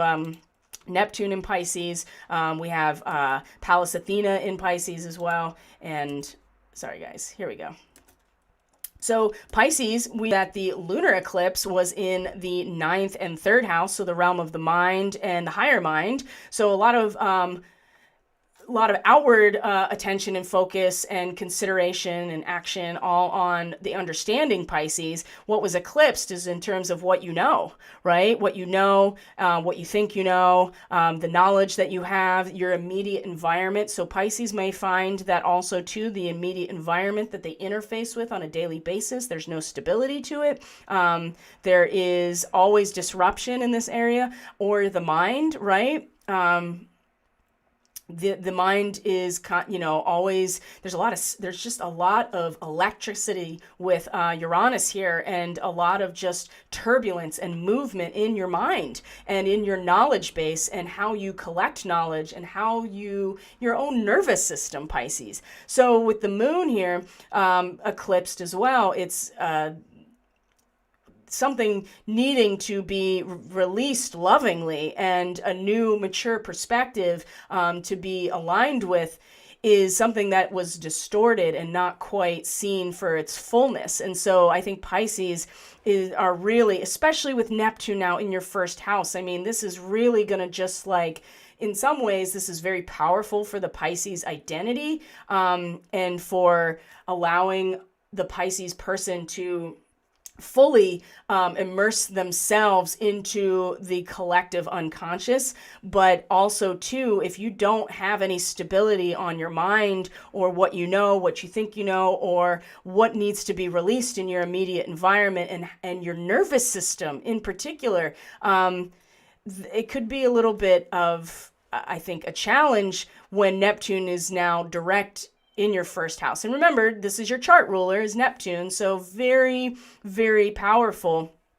But you also may find that you really are surrendering yourself to the entire transcendental experience of everyone, just right into your own identity. So the solar eclipse is along the 10th and 4th house axis. So what is coming up from below, right? What is clouding the new cycle, even though the old one has ended for Pisces, is not going to be fully realized right away in terms of your career. What is your mission? It's going to be even harder, I think, because your sense of identity is about to be completely immersed in the collective unconscious, and perhaps really difficult to be able to tell the difference.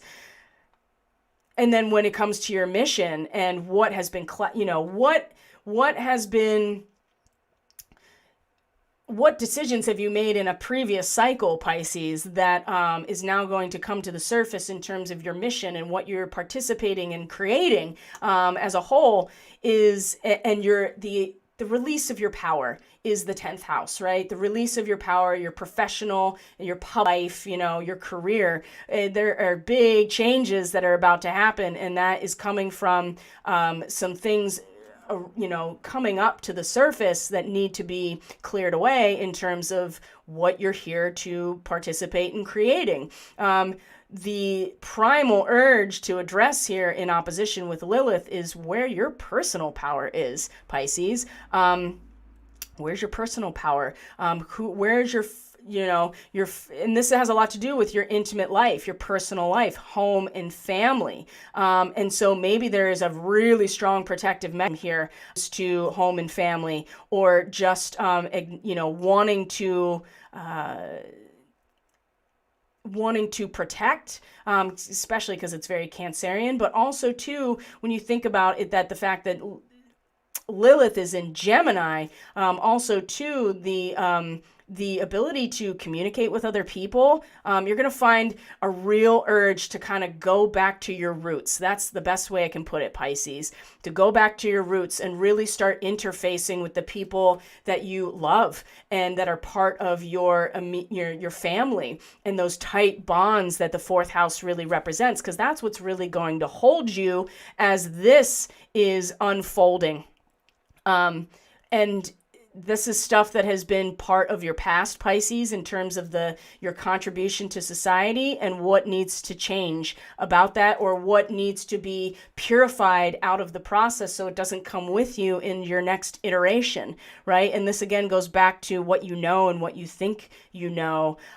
This is not this is not an easy time for Pisces. I think that Pisces are really going to have to surrender to themselves and trust the process of their own subjective experience, as other things are finding their resolution over the next couple of months. And, you know, not only is the eclipse in your 10th house, you're going to, you know, this is the area too where the moon and Mercury and the sun and Mars are all going to square Neptune in your first house. And so, you know, Pisces, I would really recommend that you let some of these processes unfold naturally and really take the time to start talking to people again in your family and in your intimate life, and the people that you really truly are faithful and loyal to, or the traditions that you're faithful and loyal to, your patriotism that you're faithful and loyal to, whatever it is. There's going to be a primal urge to express that and to feel that and get back to your roots, right? I think this is going to be really important because your identity is really going to go through a watershed moment here, and who you are and how you present yourself to the world. And this is whatever's happening up here in your career house, your mission, right? Like where you release your power in a public way is going to just take some, it's going to take some time. And I wonder too how much of, you know, I'm really hesitant to make any kind of like forecasts on specific personalities, I guess.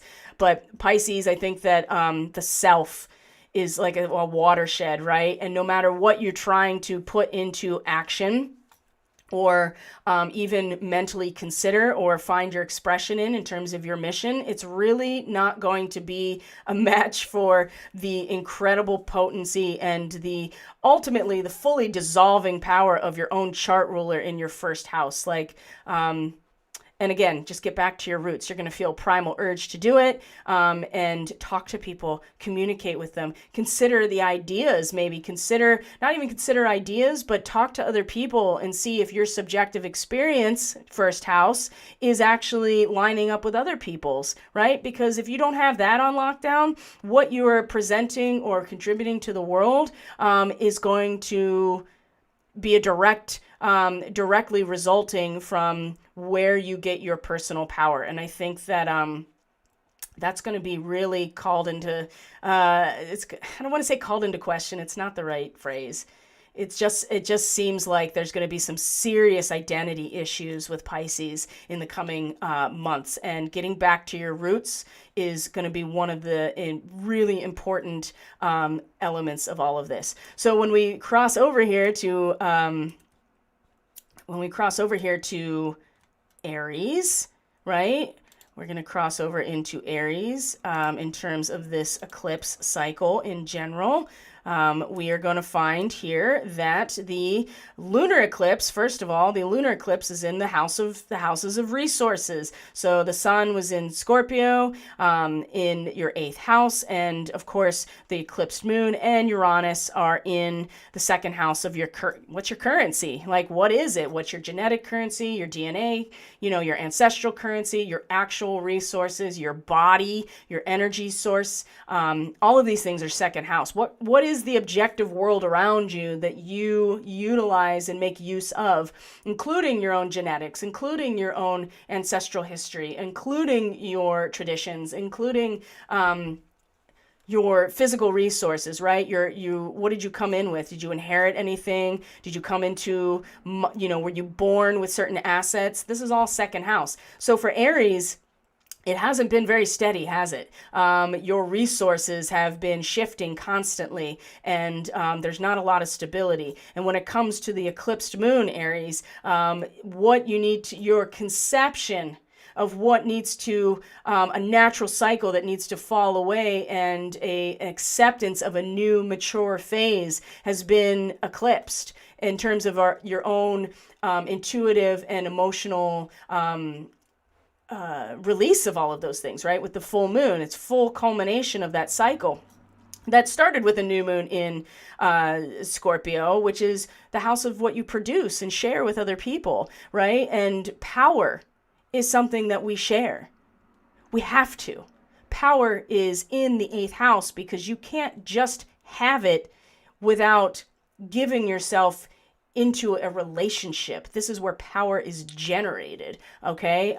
Potency and desire Aries knows all about, because it's the first house for Aries. And that is Aries, right? Is the potency and desire of everything we could be, the seed point. Scorpio is the power of all of that process. So there's a lot of focus on the power and the belief systems, Aries, because this is where the eclipse is happening, is in your 9th house of belief systems, right? This is where Sagittarius naturally is, the big picture. So there are belief systems, Aries, that are about to go through some pretty significant revealing, what old belief systems have carried over. And it has a lot to do with, I would say for everyone, but for Aries in particular, it has to do with what, as part of your objective reality that you have not released yet, in terms of our own growth and evolution and maturity, hasn't quite been released from within us, and is going to there's just a lot of belief system and big picture stuff that is from the old cycle that is clouding your new, development of a broader horizon or a new understanding that is going to be eclipsed. And so where we find Lilith is in your 3rd house. So primal urge, Aries, to start interfacing again with your immediate environment, right? What's right in front of you, Aries? Right? There's going to be a strong urge to interact with what's right in front of you.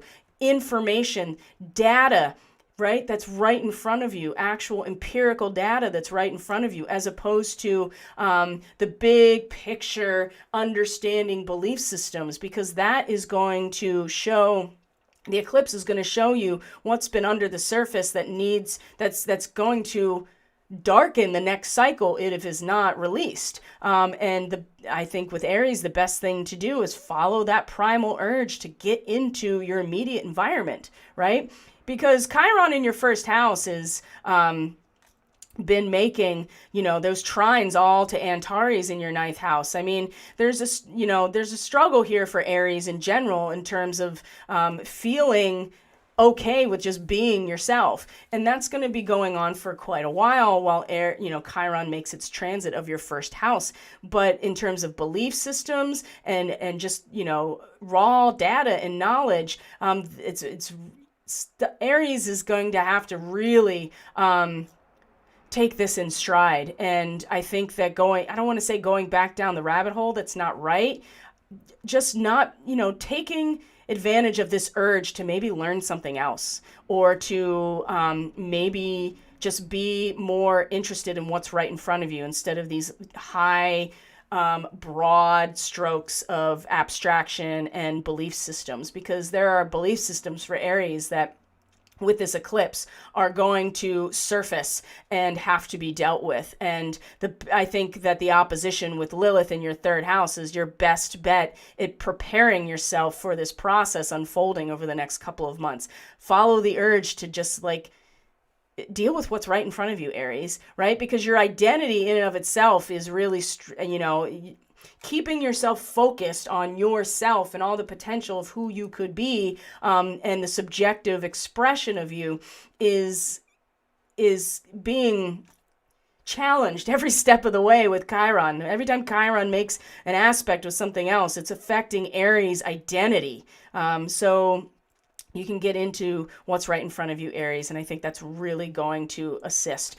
Taurus, of course, these eclipses are, especially the eclipse for the moon, is big because, again, this is 1st and 7th house for Taurus. So we know that the eclipse is, we know for Taurus that the eclipse was, again, like I said, 7th and 1st house. So the eclipse moon, Uranus in the 1st house for Taurus. So again, identity is part of the picture here in terms of Taurus, and not a lot of stability here in your subjective experience of the I am that I am, and how your physical appearance that you present to the world, and not a lot of stability here, and certainly not quite able to see what needs to be released in order to step into the next mature iteration of yourself, Taurus. Lots of focus on who you are in your relationships. That is very strong, especially with Mars being the co-ruler of Scorpio. There's a lot of intensity and a lot of action and activity towards your relationships. But what is really highlighted for me at least is the fact that it's for Taurus, it has a lot to do with who you are in terms of what's unstable and what needs to be released. And so the solar eclipse is in your resource house, Taurus, which is not unfamiliar to you because that is the natural placement, is the second house is Taurus. So the solar eclipse is in the house of shared resources, right? It is in the house of, like I just talked about, power. It's about intimacy and trust. It's about communion and cooperation. And it's about the resources that we share when we're in communion or cooperation or relationship. And this is why things like the occult and the subconscious and depth psychology and the intensity of the feeling are all in the 8th house, because this is the power dynamics at play. When you step into relationship, there's an ego death that happens in the dark night of the soul here in the 8th house. So Taurus, to have this eclipse in your 8th house is pretty substantial as far as I can tell, in terms of what you've been producing with other people in your relationships, okay?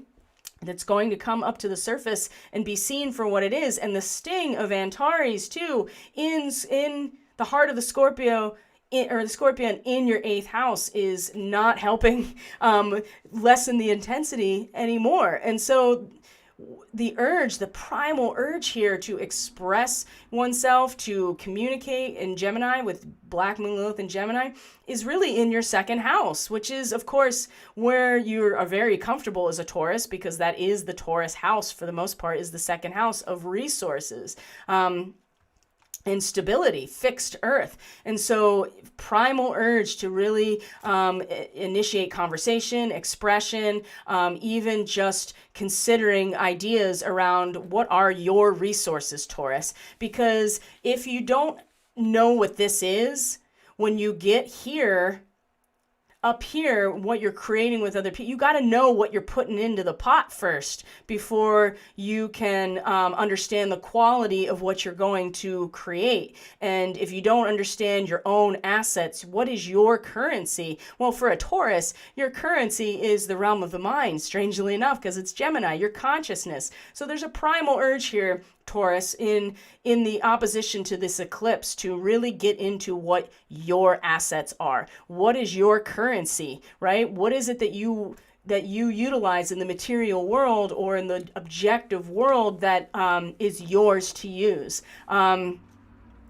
Because it's not just about what you are creating. And that certainly is going to be a big theme about what is gonna, because the depth of the 8th house, what we discover here, the investigation that goes on in the 8th house, right, has a big impact on the meaning that we all operate under. So I think that Taurus is, although going through a lot of instability around identity, consider what your currency really is as a Taurus person. What is your currency? Like, what are your assets? What are you putting into the pot as that's yours to begin with? Because that's going to have a big impact, like I said, on what you create in conjunction with other people or in any kind of relationship. And I think that it's been Taurus people, unfortunately, I think are going to feel the sting the most, honestly. And this is why getting into this primal, very deep, almost self-preservation type of focus on what your resources are is going to really help lessen the sting. And I'm not saying that everybody's going to get it the same, but Taurus has really got to start looking at themselves as an identity and as what their currency is. This is a big theme for Taurus. That way, the immersion of what is coming to light here in the 8th house of in the 8th house of what is created in a shared experience is seen seen as a function of what needs to change in terms of your identity of self, right? So it depends on what kind of Taurus person you are too. Are you stubborn and unmoving and lazy and slothful? I mean, those are all very Taurus types of things on the dark side of it. The other side of it is people who are stable as all hell, right? People who are they're stable and they're strong and they're fixed in their very nature. And so sometimes it is hard to change. And that's why Uranus here is a big help, even though it's probably one of the hardest placements, I would say, right now for a Taurus person to have Uranus in your first house, because change for a Taurus person, like, they just want to stay put. But you have to start realizing who you are, allowing space for change, and also really getting into what your assets are, because that's going to, like I said, it's going to really create some potential energy where there may not be any with this eclipse. That is really, I think it's just really going to sting Taurus people. That's just my opinion, and Taurus rising people specifically. So when we go into Gemini, speaking of Gemini, is because this is where Black Moon Lilith is, you're going to find that Gemini is going to have a real strong primal urge to start really thinking about themselves too. And the eclipse is happening in the 7th house. So now we're on the other side of it, right? We started in Sagittarius, which is the opposite of Gemini. So now we can see that the same 6th and 12th house for Gemini, it was just the opposite. So the Sun and Mercury and Mars all in the 6th house of your personal reconstitution, Gemini, but the instability and the eclipsed moon in the 12th house of what needs to be left behind in order to mature into the new stage of who you are. What is it that's been a lot of instability in the realm of the mystical, right? The realm of the spiritual, the nebulous realm of the quantum experience. This is kind of not a terrible place for Uranus to be, although I don't think it's exactly easy either. But, having instability in the quantum realm in some ways allows for Gemini to really be able to, it's like there's glitches, but in a way that the Gemini is really able to, embrace, I think. It's just that what in the karmic cycle for Gemini really needs to be released so that you can move into maturity in this realm.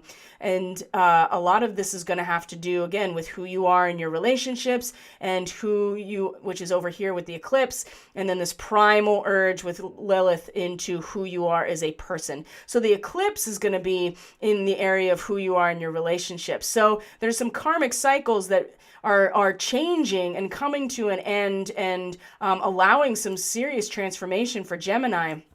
But the thing I think that's going to be very, the sting of the retribution, so to speak, or the past coming to light, will be how Gemini has functioned in their relationships in the past. And the primal urge to really get into your own identity as a Gemini and really act from a place that's not about your own self-preservation, but tapping into something way deeper is going to be a big part of this. I think that seeing who, because Geminis are like, two-faced plus. That's kind of the negative aspect of Gemini, unfortunately, is the two-faced nature, because there's never really a settling on anything with Gemini. You are playing in the realm of consciousness, but when it comes to your identity and who you present yourself to the world as, very mentally acute and very focused on the realm of ideas and all the possibilities, but it doesn't allow, and it doesn't always allow for stability in one's identity because it's never settled upon, which is kind of cool. But at the same time, in your relationships, this is where the past is going to come to light for Gemini. So getting into a sense of who you are, and being conscious about it, right? Lilith, especially in a retrograde, we can really kind of let her run wild if we don't know that she is there really like acting out this primal urge in some way. So you don't want to get too into yourself, and kind of like get into that Gemini, like, shutting down almost. It's not like you're shutting down, but you're not really engaged with the emotional aspect at all. When the past comes to light about you in your relationships, but also too, allowing for this very deep connection to yourself to be realized. I think it's a word of caution especially with Uranus in your 12th house as well. Like, the timeline's just shifting constantly for you, Gemini, right? Like there's no stability in this quantum realm for you. And so it's always changing, which means you're always changing in some ways. And that has an impact on your relationships because people really rely on you to be some sort of like leader or, with Sagittarius in the 7th house, certainly a person that is really, acting on the meaning of your relationships. But if you don't, I would say that Gemini needs to really focus on I wouldn't even say focus, just be aware of the fact that things at a karmic level that may be past life oriented, maybe more of ancestral karma, maybe more in the quantum realm, multidimensional, all of those types of things, especially Pleiadian nature, if where the lunar eclipse was, it needs to be at least acknowledged so that when the solar eclipse is in opposition to Lilith in that moment, that you're not getting like really caught up in this primal urge to defend oneself, because maybe there are things that are linked to other lifetimes or multidimensional experiences that are having an impact, right? But this is going to be very difficult for your past to come to light in terms of how you've been in your relationships, and and knowing that you have to let it go, or to resolve it and absolve it and forgive yourself in some ways, and forgive maybe who you were in other situations as well. So when we move on to Cancer, we're going to find here that all right, Cancer. So the full moon lunar eclipse was in the 5th and 11th house, Cancer. So I think there is a way that I can definitely truncate this whole process by combining both of the opposing signs in the same type of reading, because it's always going to be opposite. So we know that it was the sun at the lunar eclipse is in your 5th house. That means the moon and Uranus were, the eclipse moon and Uranus in your 11th house. So Cancer, the lack of stability, and certainly the eclipse moon in the social setting that you're part of, whatever it is. That also, Cancer, that's where, like I said, lack of stability. So the social organism as a whole, where you belong in terms of the larger associations, is changing, right? And is not very stable, in fact. And there are aspects about it that you feel about it need to be released and matured, Cancer, right? Because Cancers consolidate and are very protective. And so when there's not a lot of stability in the overall social order, I would say, and how you feel, right? Cancer, the moon is your chart ruler, Cancer. So the eclipsed moon really impacted you, because normally that's kind of how you gauge things, is the moon, and the fact that it was eclipsed was really, I think, is distorting a lot of what Cancers ultimately, how they feel about the world that they're part of, and the lack of stability of it as well. So what is very active and on the surface, and that you're very aware of, and then with this solar eclipse in the sixth house, right? Of what you need to do on a daily basis, Cancer. What are the practices, the routines? Because you can't do anything about this. The social order, you know it's changing, you know there's not any stability, and you didn't get to really see a full reflection of what you need to release about how you feel about the social world that we're part of, Cancer. But what you can do is focus on your authentic expression. That was where the sun was at that eclipse. And then, of course, too, the solar eclipse is in the sixth house. So what will come to light is what has not really been, what you have done in the past about your daily life. And Cancer, let me just extrapolate a little bit here in terms of what the tendency is for Cancer people, which is to be way focused on how, about how everyone feels, and protecting, and being very nurturing and mothering. And when people in your social environment is not stable, and in fact you don't seem to have any impact on it whatsoever,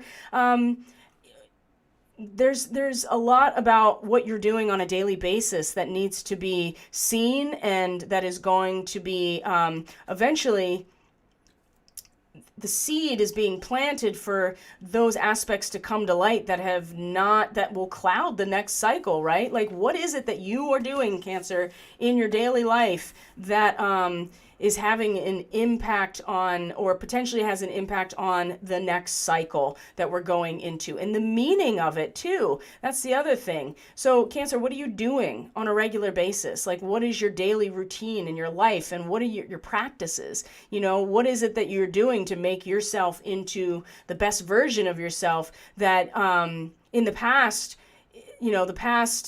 just because you're starting a new cycle doesn't mean that that's not going to show itself.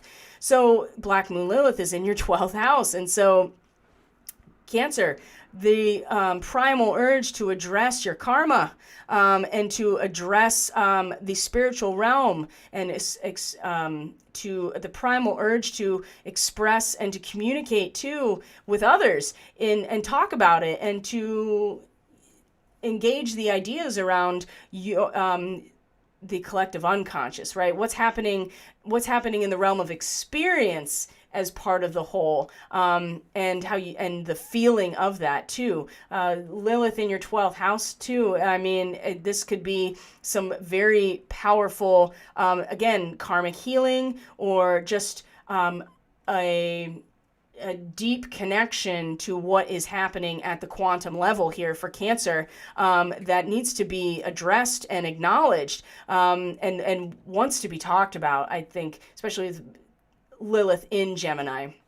And when you are really addressing that and allowing that, and not suppressing it, but also not ignoring it, or not realizing that this primal urge is coming out you may find a lot of your work is happening in the dream state around what it is that's actually been buried down there. That's then going to have an impact on you seeing very clearly over the next couple of months, what is it about your daily routines that is having an impact on everything else that you have to offer? Because the lack of stability in your 11th house and the eclipsed moon, I think, is really putting Cancer in a position of like, well, where am I safe, right? Where am I secure? Like, where do I belong, right? And Cancer, that's what they, their family relationships, and the essence of who they are is about being very nurturing. So when you're in relationship, Cancer, you are kind of like, it brings out the other side of you that is much more of a provider and much more of a boss, right? And so, but we have to, for Cancer, has to deal with what is it that you're doing on a regular basis in your routines and your habits. Hidden enemies, right, coming out of the woodwork in their 6th house, especially with this eclipse. It's going to be spiraling out over the next couple of months, like the past coming to light. So Cancer has some karmic work to do as well. And just like we talked about Capricorn, same houses, just opposite. So then we have Leo, that is same thing here, right? We're going to have Leo that is in the 4th and 10th house, just like Aquarius, but opposite. So the eclipsed moon was in the 10th house for Leo.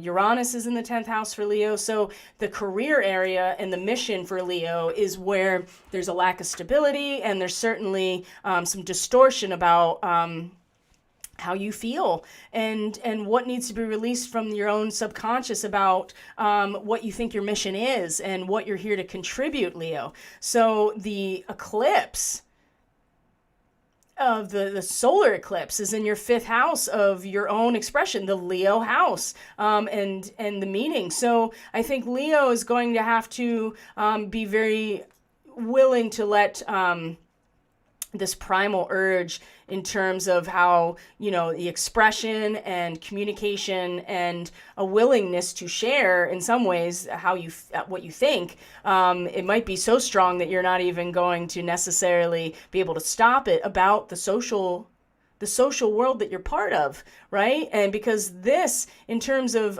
who you are authentically, Leo, with the eclipse here in your 5th house, what's going to come to light is how you have utilized this energy over time.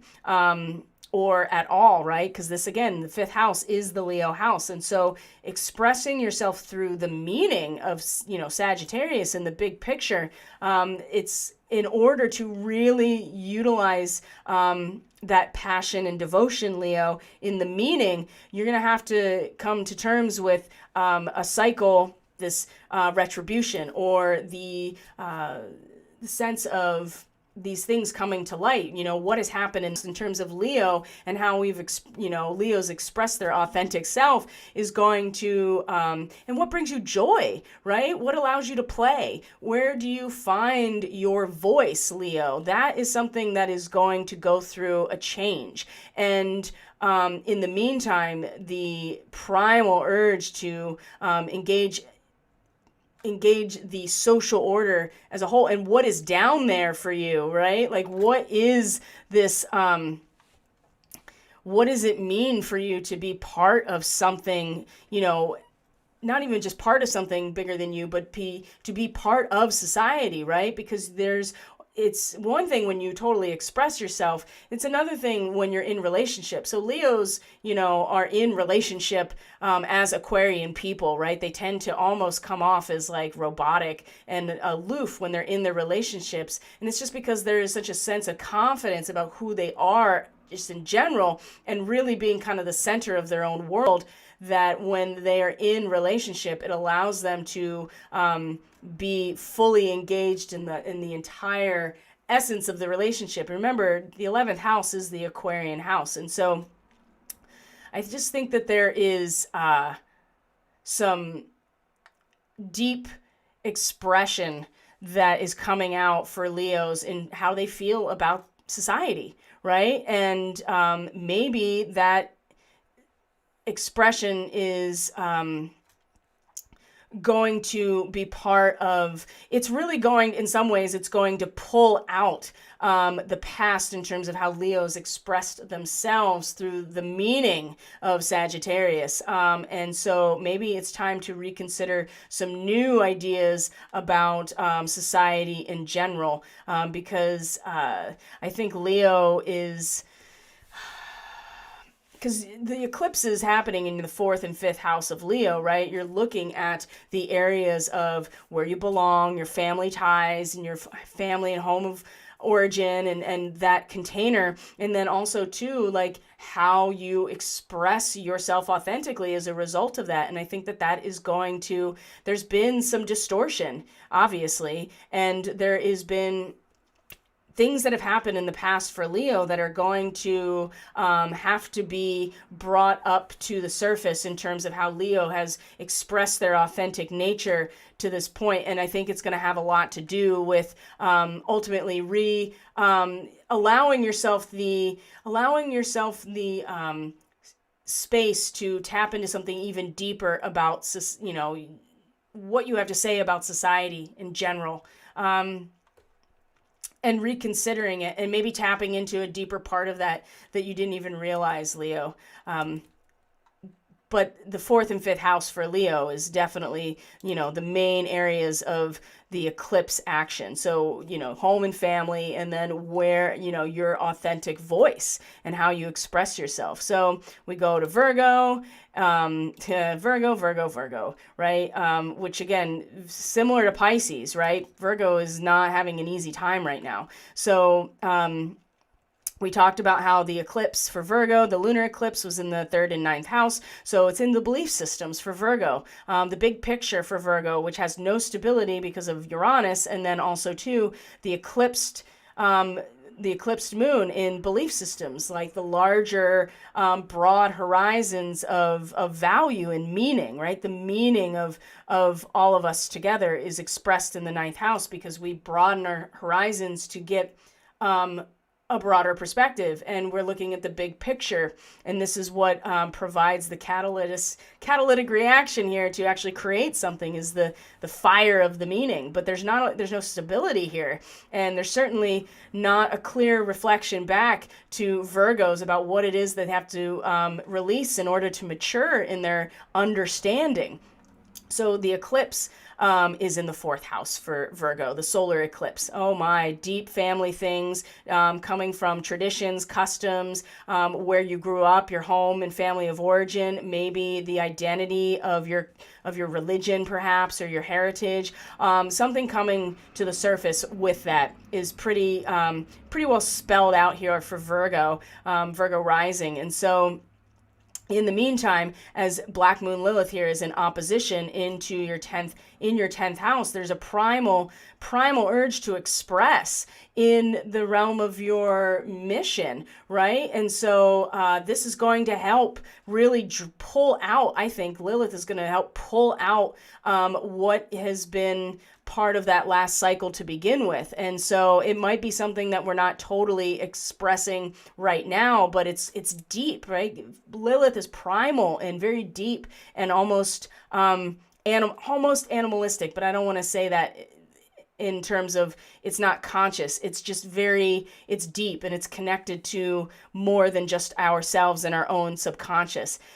It's going to be in the mission of Virgo that this is the most expressed. And I think that you're going to find that it's going to drag or pull out or draw out the aspects in your personal life that are going to be brought to light over the next 6 months with this eclipse. And I think that Virgos are really going to, give the consideration here of what your mission really is, because it will draw this out. And maybe that's a big part of the mission for Virgo in this moment, especially too, considering the fact that the North Node has been in Virgo's 10th house now for a while. So maybe there is just a a deeper connection to what this mission has been for Virgo, to really it's so deep and it's so powerful that it's going to draw out what the eclipse really represents in your 4th house. It's like drawing poison from a wound. I can't stop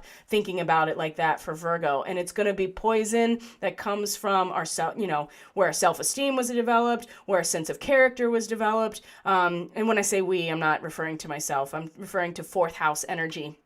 It's all going to be here in that area. And this is also, K2 has been going through the 4th house for Virgos now for the last 18 months. And so where we've been soul-wise collectively, and what's propelling us forward has been really in the realm of the family and the interpersonal life of the Virgo. And so propelling you forward into your soul's growth in the realm of the mission, right? And so getting a really deep connection to your mission, Virgo, is going to draw out, it's survival here. If you don't connect, it's it'll be so deep, it will draw it out. It'll draw it out right out of the depth and the darkness.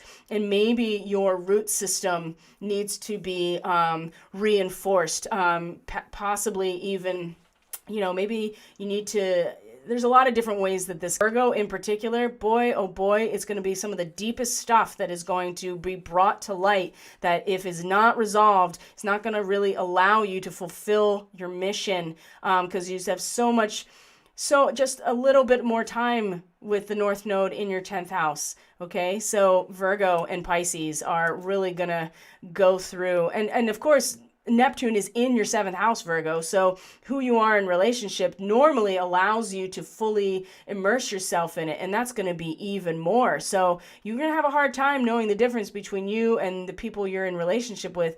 And you might find that you are inadvertently identifying yourself with your partners or those people you are in close relationship with, because you can't, at this so fluid and intense that there is no boundary anymore. And so you could be used. That is definitely a possibility, but there's also the possibility of really just surrendering to the power of your relationships and trusting that you will be able to come to understanding in the meantime. But there is deep stuff from the family lineage in terms of the emotional aspect that is going to make itself known. But it's also because there is a primal need for you to get on mission, Virgo. That's really what it comes down to. Now, we're going to go into Libra and then Scorpio, and then we'll be done. And let's see here, Libra. So we know that the full moon, lunar eclipse in Libra, just like with Aries, is in your resource houses, just opposite. So it is in what you're sharing that is lacking stability. It is in the shared resources, the depth of the power dynamics, the dark night of the soul, right? All of the scorpionic stuff.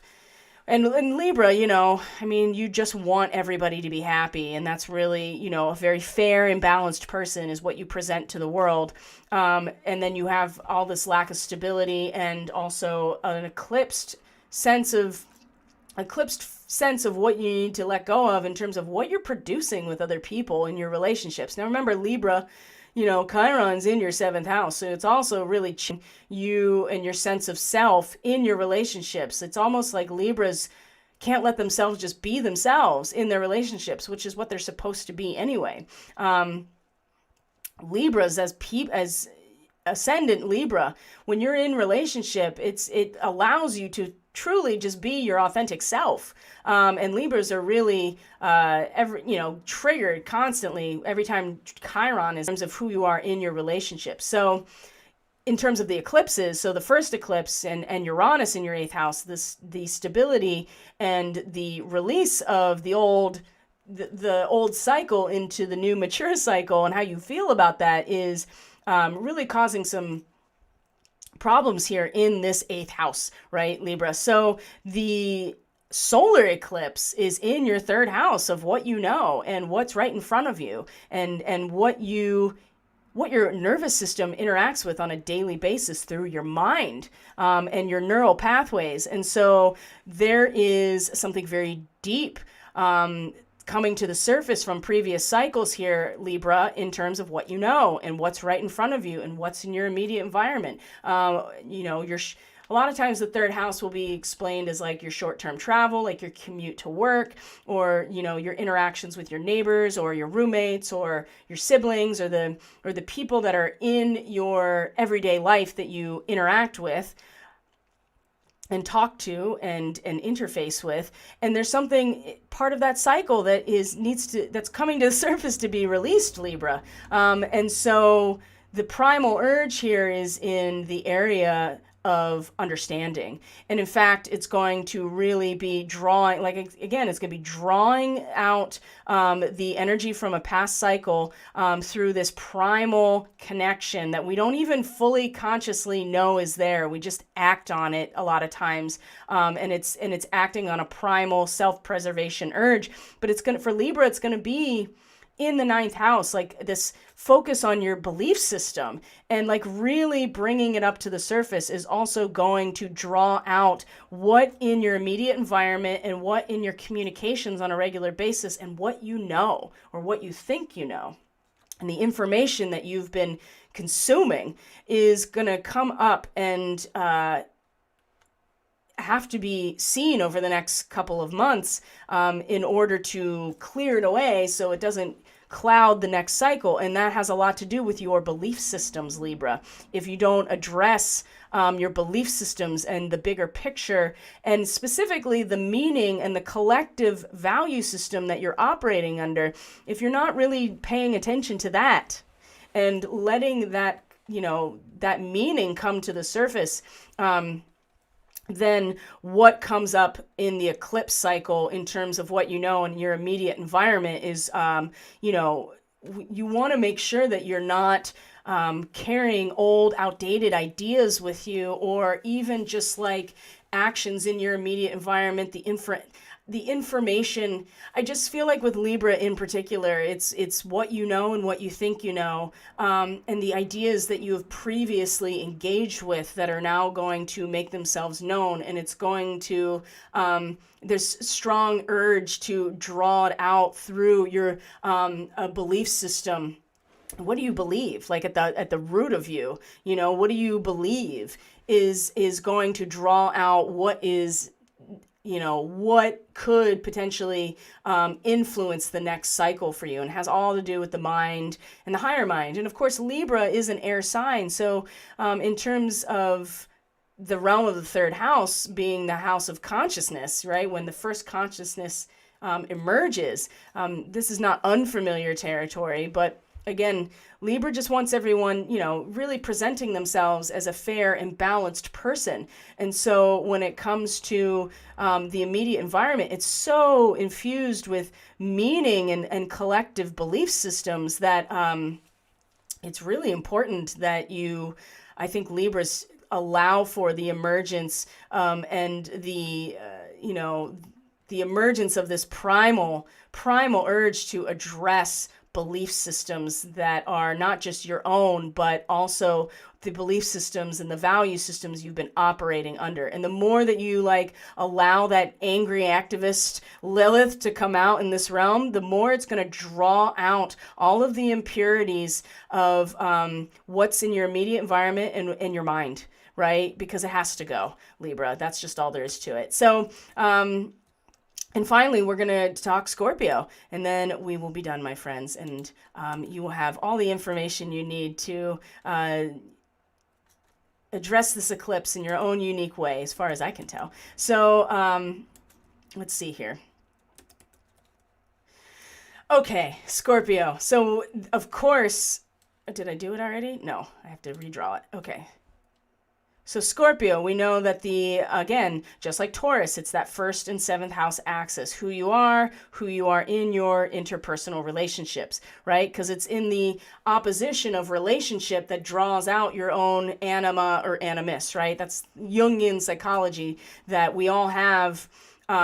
We have our identified gender and sexual identity, and that in order to be a balanced person, we also have the opposite of that embedded within us, that when we project out onto potential partners, for instance, or whatever. So that's the 1st and 7th house. The 1st house is us. The 7th house is who we are in our relationships, because it draws out that oppositional point when we're in relationships. So for Scorpio, of course, Scorpio, there's a lot of instability in who you are in your relationships, and a lot of things that need to go in who you are in your relationships, because there's just so much intensity about who you are right now.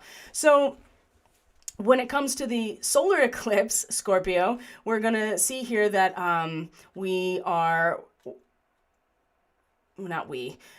all of us are dealing with all of this. But for Scorpio in particular, Scorpio rising in particular, this eclipse is happening in the 2nd house and of what your assets are. So Scorpio, what's coming to light is a previous cycle about your own assets. What is your currency? And for a Scorpio person, the currency is the meaning of everything. That's what you use in order to, or that's what you see. Everything outside of you is meaning. That meaning, that what the meaning is, and also too your assets, right? What is your currency? What are your resources that you have at your disposal?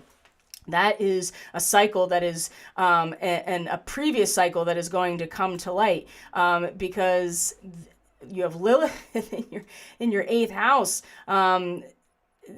here's that drawing out the poison through this primal survival instinct almost in your 8th house of what you share with other people, is going to draw out the parts of you, Scorpio, or the assets or resources that you have been using and are now coming to the surface to be seen for what they are. And I think that if you are engaging, or at least being aware of this primal survival instinct to what it is that you are sharing in cooperation with others, which is a very Scorpio type of thing, it's going to draw out all of the impurities in your actual assets. You have to actually want to survive and want to address what you're creating in your relationships. And that's very difficult right now when who you are in your relationship seems to be so unstable and turbulent and changing all the time.